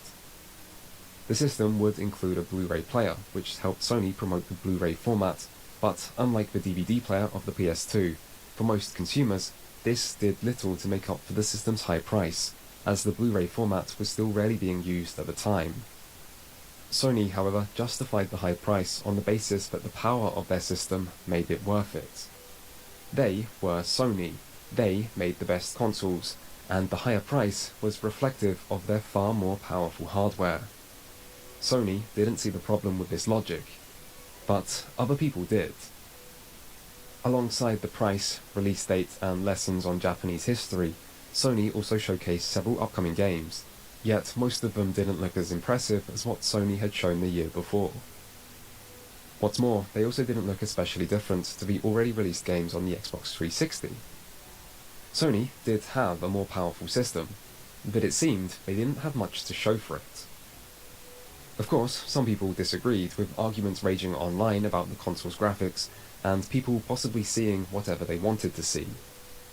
In the end, time would once more tell the true story, and in November 2006, the PlayStation 3 released in America and Japan, with a last-minute delay leading to the European release being pushed to early 2007. Regardless of the price, the system did still sell, with stock shortages and online scalpers causing controversy. The PS3 launch lineup also didn't have too much to offer, and featured fewer games than the 360 had at release, with the best-selling game being Resistance: Fall of Man. Still, by this point the Xbox 360 had been out for a year already, and in that time its library had grown considerably, with the month of the PS3's launch just happening to coincide with Microsoft's latest big exclusive, Gears of War, a third-person shooter from Epic Games. Gears was a major critical and commercial hit. Its heavy focus on cover-based combat was seen as a fresh take on the shooter genre, and it was the perfect game to fill a space left open by the 360's absence of a new Halo. What's more, its Unreal Engine-powered graphics wowed critics and showcased what the 360 was capable of, and it seemed that what the 360 was capable of was keeping up with the supposedly more powerful PlayStation 3. Of course, arguments about graphics still raged online, but by this point, for most people, it was clear that if the PS3 did have an advantage, it wasn't a big enough one to win them the console generation outright. At this point, you may be wondering what the hell was going on inside the PlayStation 3, and whether the system even was more powerful to begin with. And this was a question many people asked throughout the 7th generation. The simple answer is that the cell processor famously used by the PS3 was more powerful, but it was also more complicated, which made it harder for developers to actually utilize its power. Meanwhile, the 360 had a solid CPU itself, while also having a small edge when it came to GPU power and a more convenient shared memory system. In the end though, any difference in power didn't really matter. The key decider was third parties. Sony hoped that they'd continue to lead the industry and that developers would prioritize developing for their more powerful system as a result. In reality, however, the Xbox 360 quickly gained a sizable share of the market, and so developers' priority became making sure their games were available on both systems, with some developers even going as far as to publicly criticize Sony's more difficult to develop for hardware. But as the 360 was easier to develop for, most multi-platform games were developed primarily for the Xbox 360 and then ported to the PS3, meaning not only did the PlayStation 3 lack a graphical advantage, but in many multi-platform games, the PlayStation version either looked or ran worse. The PS3 did produce some great-looking exclusives, particularly later in its life once developers had more time to get used to the system's architecture, but its reputation for having inferior versions of multi-platform games, at a time when multi-platform games were becoming more important, did damage the system's sales, with Microsoft often seeing much better software sales for multi-platform titles. It also damaged Sony's brand, and without a graphical edge, or many strong exclusive games early in its life, the PlayStation 3 fell behind the 360, while the Xbox's library continued to grow. 2007 brought more exclusives to Microsoft's system, including Crackdown, Forza Motorsports 2, BioShock, and Mass Effect. The biggest of these, though, was the much-anticipated Halo 3, which promised players the chance to finish the fight in what was to be Master Chief's final game. Halo was huge. It went on to sell over 14 million copies in what many considered to be the best game of the 7th generation up until that point. Sony would have some exclusives of their own that year, but the likes of a new Ratchet & Clank, Uncharted Drake's Fortune, and Gran Turismo 5 Prologue weren't enough to match the 360's superior offerings. What's more, many of the series that once made the PlayStation the console king were going, or had already went, multi-platform.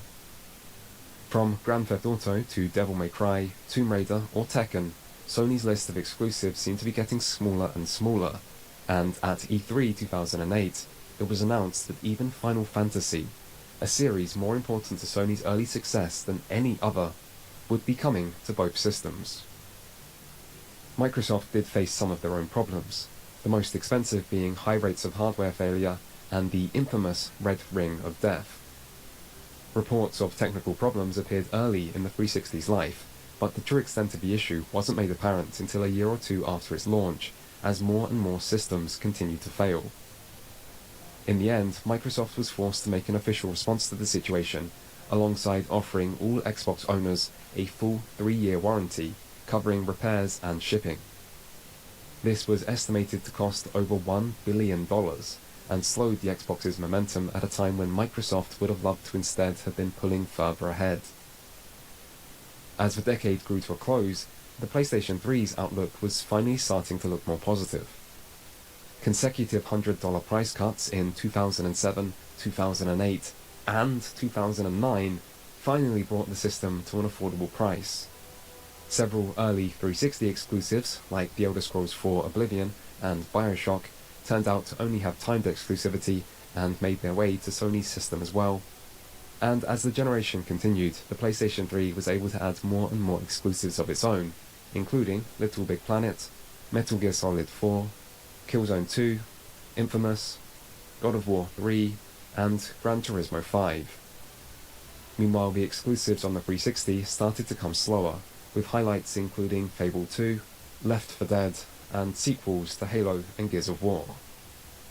The decade would end with Microsoft still in the lead, but with Sony working hard to make amends for their mistakes by taking heavy losses on systems sold after price cuts, as they tried to foster an image of appealing to core gamers and creating strong first-party titles.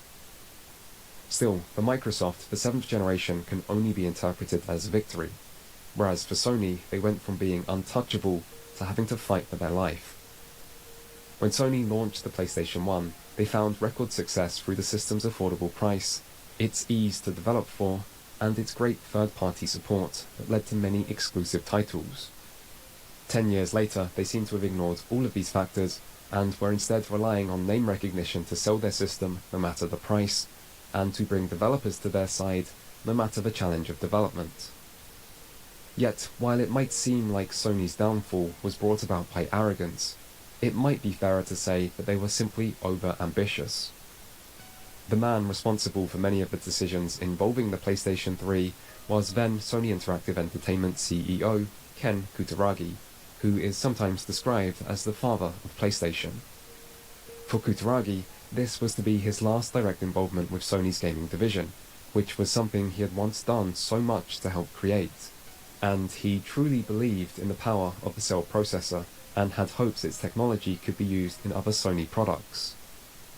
In the end, this wasn't to be, but Kutaragi had taken gambles with the PlayStation 1 and 2 as well, and in the past, this was a big part of what helped turn Sony into the leader of the industry. This time, however, he simply got it wrong. Still, Sony weren't the only ones who took a gamble in the 7th generation, and while the PS3 and 360 were in fierce competition for the core gaming market, Nintendo were finding success elsewhere.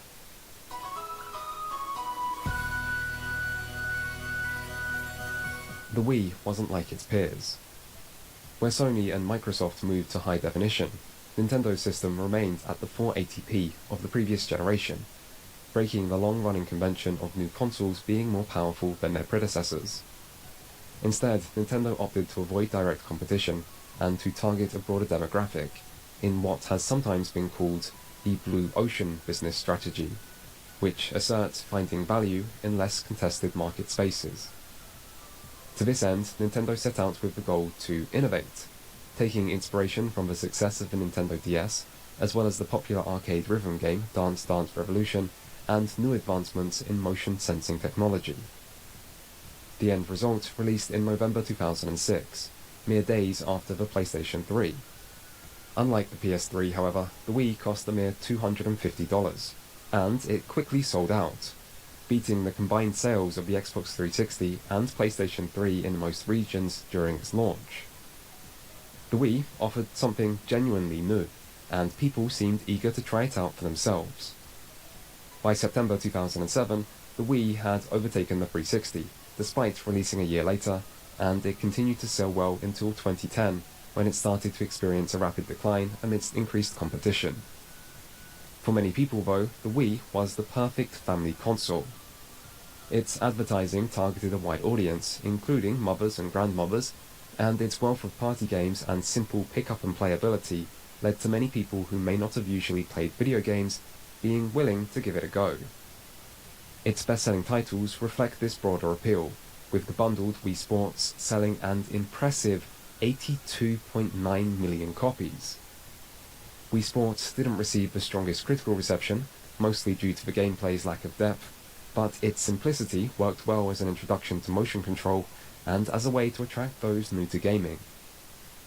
Other new first-party motion control games like Wii Play, Wii Fit, Wii Party, and Wii Sports Resort also sold impressive numbers, with Nintendo managing to showcase various creative ways to use their new technology, particularly through the combination of exercise and gaming in Wii Fit. Alongside these were many of the classic series people had come to expect from Nintendo, with Mario Kart Wii and New Super Mario Bros. Wii being the best-selling titles, and Super Mario Galaxy, Super Mario Galaxy 2, Super Smash Bros. Brawl, and The Legend of Zelda Twilight Princess being its most highly acclaimed. Mario Galaxy 1 and 2 stood out in particular for once more offering a fresh take on the 3D Mario formula, this time with a space theme and lots of creative level design focused on different uses of gravity.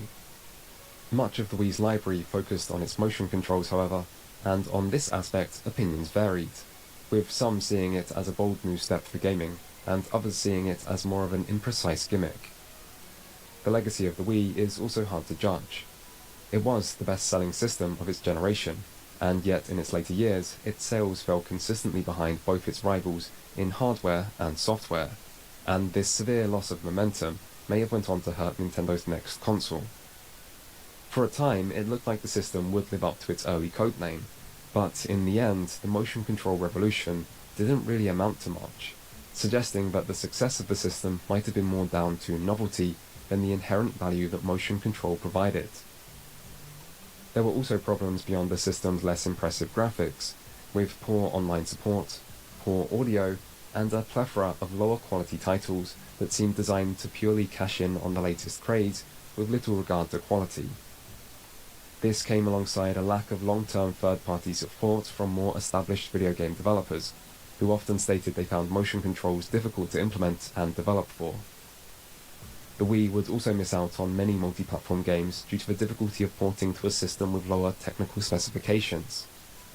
Yet, at the same time, the Nintendo Wii was one of the most unique and daring consoles the gaming industry has ever seen, and it remains an iconic part of gaming in the 2000s.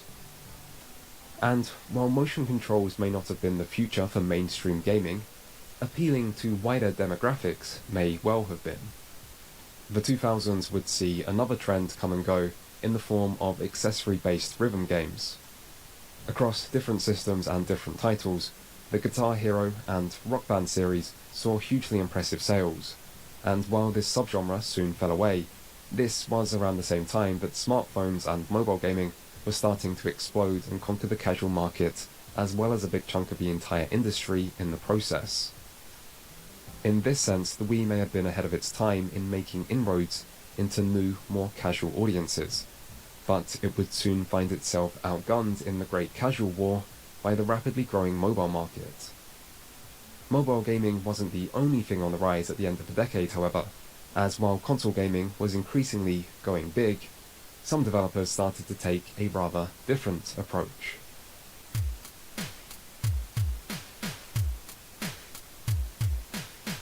The 2000s can be seen as the decade where AAA gaming came to dominate, with bigger budgets, better graphics, and longer development cycles, at the same time that certain styles or genres of games were increasingly being pushed out of the limelight. But in the shadow of this increased focus on blockbuster titles at the expense of all else, something else started to appear in the decade's second half. Independent game development had long played a vital role in PC gaming.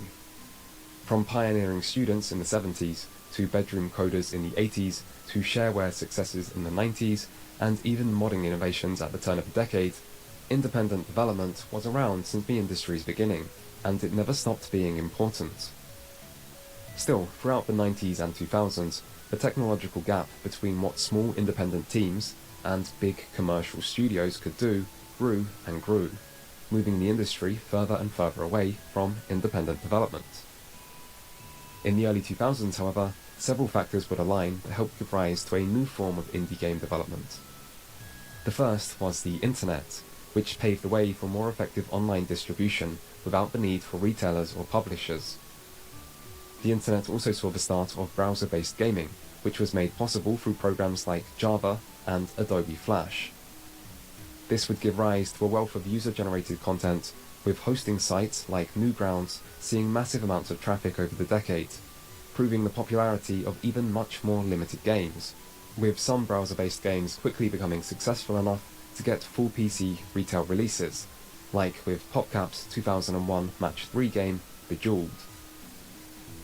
At the same time as this, new dedicated software like Game Maker Studio and new unified game engines like Unity and Unreal Engine were starting to lower the programming barrier to entry in game development.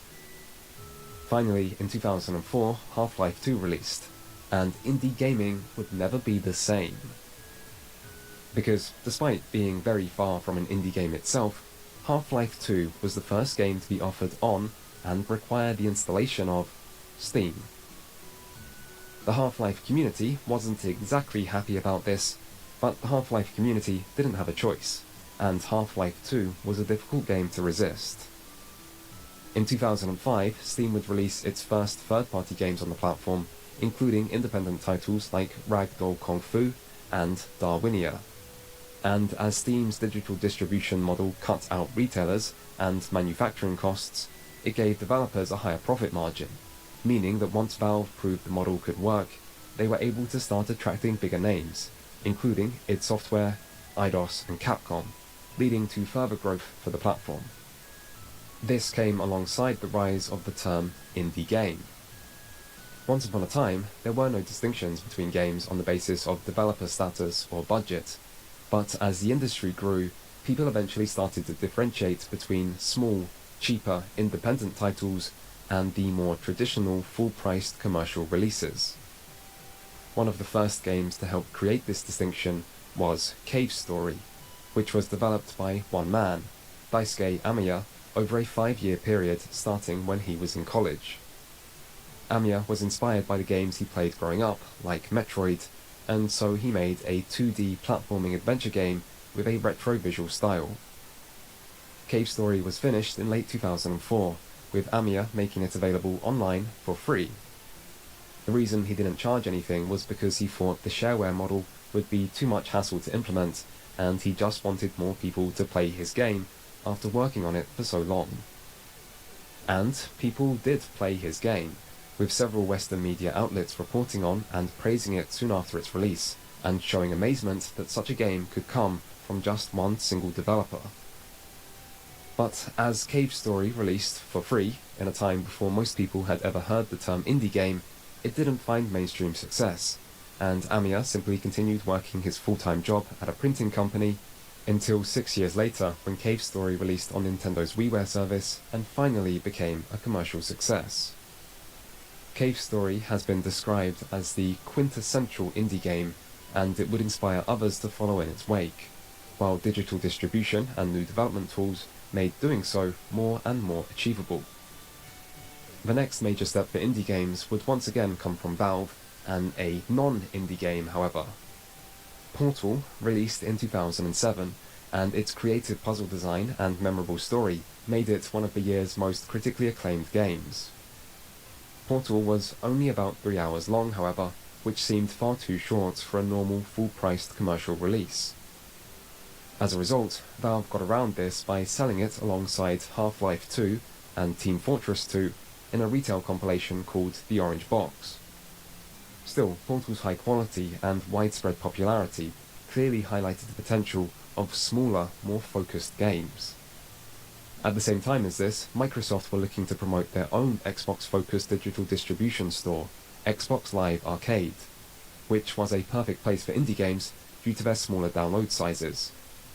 And so, Microsoft began the Xbox Live Arcade Wednesdays program, which promised a new arcade game to be released each week over summer, as well as the Xbox Live Arcade Unplugged compilation discs to promote Xbox Live Arcade games to normal retail consumers.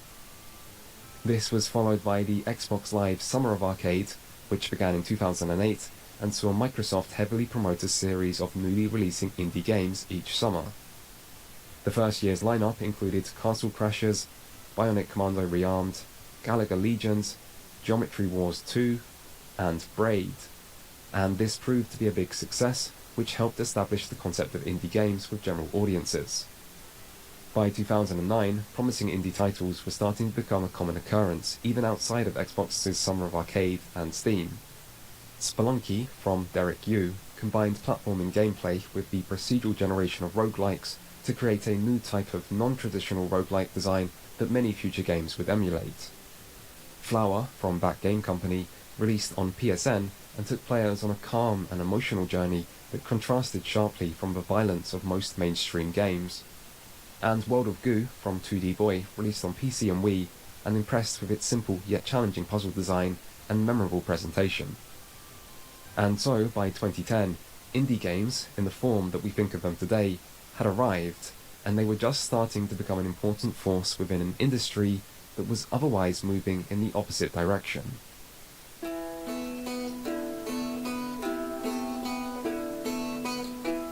At the start of the decade, Sony were at the top of the industry, and were preparing for the release of a console that would soon be even more successful. By the end of the decade, they were in last place and trying desperately to rebuild their damaged reputation. At the start of the decade, Microsoft was still yet to formally enter the gaming space, yet by the decade's end, they were in the strongest position they would ever find themselves in, with the Xbox looking increasingly like the core gaming console of choice. At the start of the decade, Nintendo were the company for classic console gaming, yet by its end, they were finding new levels of success by appealing to new audiences with new types of technology. Things change fast in the gaming industry, and in just a few more years, everything just mentioned would end up changing again. But it wasn't just the fates of the major players that were in flux in the 2000s. Game design itself would see major evolution as mainstream gaming moved further and further towards a AAA approach. The jump from the 6th to 7th console generation would be the last time that new consoles would bring a really noticeable upgrade in graphics, as games went from 480 to 720 resolution, but even this came at a cost, as the average frame rate of console games dropped as a result from 60 FPS down to 30. For years, gaming graphics had steadily increased, but now the industry was starting to see diminishing returns, with sacrifices having to be made to performance to make continued advancement possible. And yet, the best-selling and most critically acclaimed games were, without doubt, the ones that looked the best. In 2009, Call of Duty Modern Warfare 2 broke records for sales, and Uncharted 2 broke records for Game of the Year awards, with both games putting a huge focus on linear cinematic set pieces and the highest levels of presentation that technology would allow. And yet, while mainstream gaming was getting noticeably more expensive and less diverse, it was other areas of gaming that would see the largest growth. At the end of 2009, Rovio Entertainment's Angry Birds and PopCap's Plants vs. Zombies had just released, as smartphone-fueled mobile gaming was becoming a larger and larger section of the industry. Sony and Microsoft were both preparing for the release of their own motion-controlled devices to try to replicate Nintendo's success with casual audiences, and a little indie game by the name of Minecraft was starting to make waves online after its first release to the public, while a little multiplayer game called League of Legends was just coming to the end of its beta. Gaming was changing, just like it always does, and the changes of the next decade would see some of the industry's toughest challenges yet, alongside some of its best and worst moments.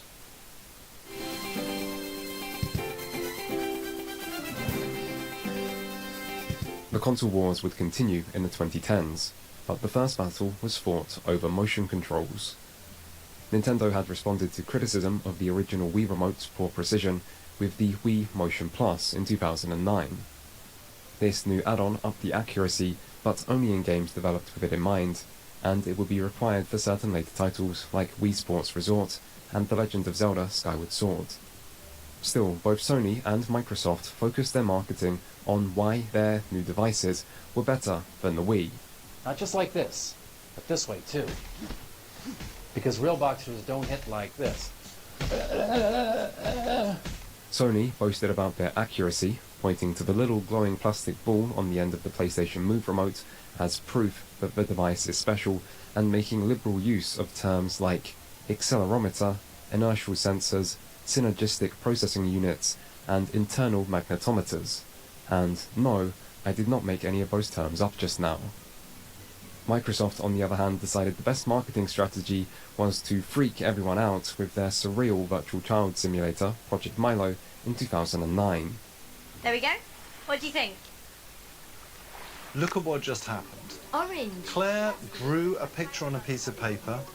The piece of paper was held up to Milo. Natal recognized the piece of paper, scanned the piece of paper in. Milo looked at that piece of paper, recognized the shape, recognized the color, and able to get on with his project. This is true technology that science fiction has not even written about. And this works today, now. Unfortunately, while it may have apparently worked that day, 1 year later, when Microsoft returned to showcase the Kinect again, it was rather less impressive, being something more in line with the earlier PlayStation iToy. Meanwhile, the child Milo was never seen again. For gaming fans that were happy using normal controllers, this was a strange time to be alive. Both E3 and gaming media were dominated by the new upcoming battle for motion control supremacy. For a time, the question of who would win between the Kinect, the Move, and the Wii was treated with the utmost importance, as if we were only now about to see the real battle that would determine gaming's future. In the end, though, it turned out gaming's future had other plans. The PlayStation Move, released in September 2010, received positive reviews for accuracy and responsiveness, particularly when compared to the Wii, and then produced disappointing sales, as the more serious gaming audience Sony were targeting at the time showed little interest. A disappointing selection of games to support it certainly didn't help either, and in 3 years' time it was all but forgotten. Microsoft's Kinect, on the other hand, released in November 2010 for a higher price and received worse reviews, and then it broke the world records for the fastest selling consumer electronic device, while easily surpassing the Move in the process, probably because it was marketed heavily towards a more casual audience, and the controller-free experience it offered was something different to the already widespread Wii. Reviewers criticized input lag and the lack of depth in games on offer, but did praise the Kinect's innovativeness. 3 years later, and the Kinect was far from forgotten, but we'll get to that later. Around this time, the Wii would also see its sales slow, as the motion control craze seemed to be coming to its natural conclusion after the novelty started to wear off. Still, while motion control might have dominated the news at that time, something else was dominating sales. In 2009, Call of Duty Modern Warfare 2 broke sales records for biggest entertainment launch in history, across all media. In 2010, Call of Duty Black Ops broke the same records, surpassing Modern Warfare 2. In 2011, Call of Duty Modern Warfare 3 broke records again, surpassing Black Ops, and in 2012, Call of Duty Black Ops 2 broke records again, surpassing Modern Warfare 3. Call of Duty's reign of terror would not last forever, but at the start of the 2010s, it certainly seemed like it might. Put simply, Call of Duty was the biggest thing in gaming at the time, with release after release easily managing to sell over 20 million copies, and there was a new release every single year. The multiplayer formula established by Call of Duty 4 Modern Warfare proved incredibly popular with players, and Activision was happy to do everything they could to cash in on this. And so, in a time when there was less online shooter competition, Call of Duty became the undisputed king.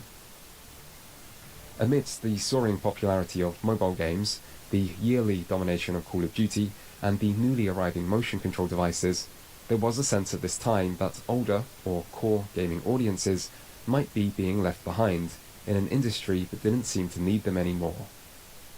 This would play a major role in the next console generation, but there were still well-received games being released in this period, and amongst them, a new trend was on the rise: the open world. After the record success of Grand Theft Auto on the PlayStation 2, it's no surprise that more games would try to copy its approach to open world design. But while the 2000s would see a large number of Grand Theft Auto clones, few of them ended up leaving a lasting impact.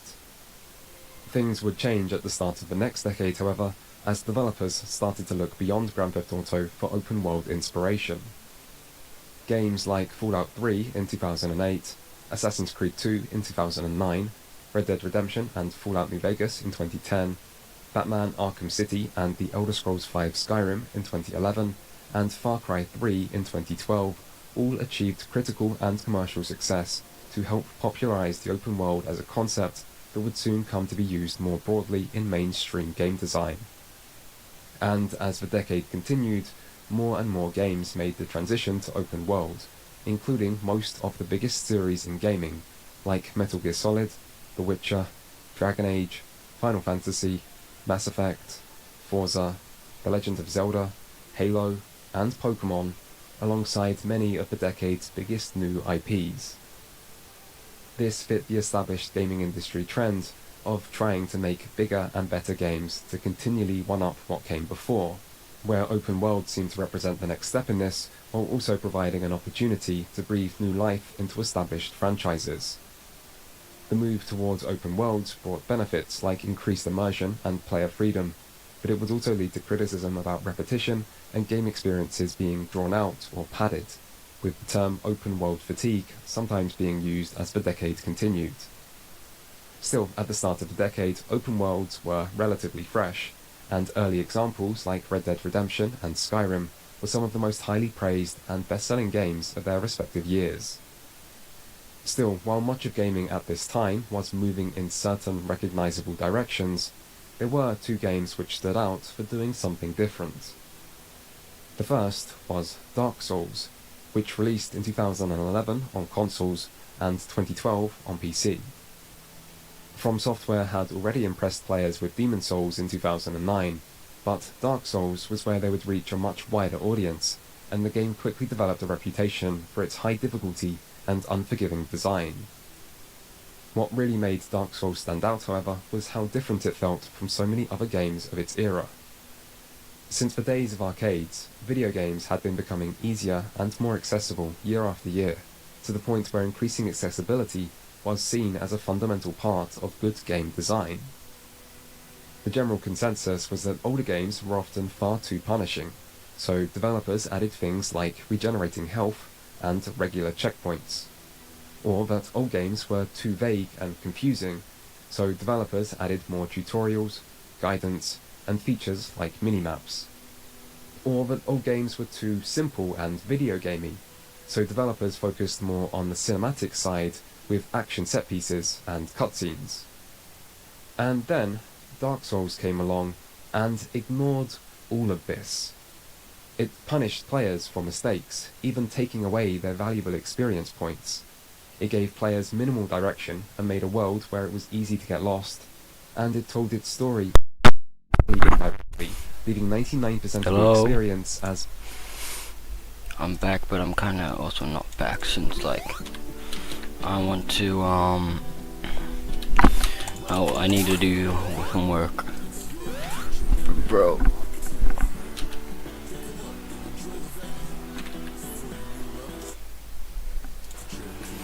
Bro, this place looks so cool. There's this Yakuza Crawlicon.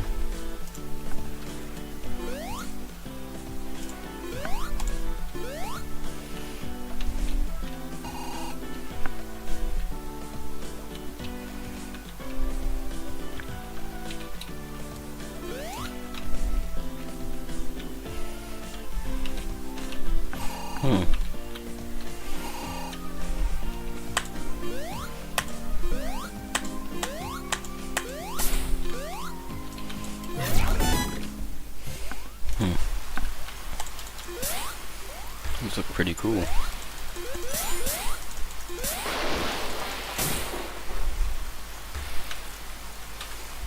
But anyways, I have to go. Sorry, I'm sorry, but I have to go. Thank you for anyone who's tuned in, and I'll see you guys later. Goodbye.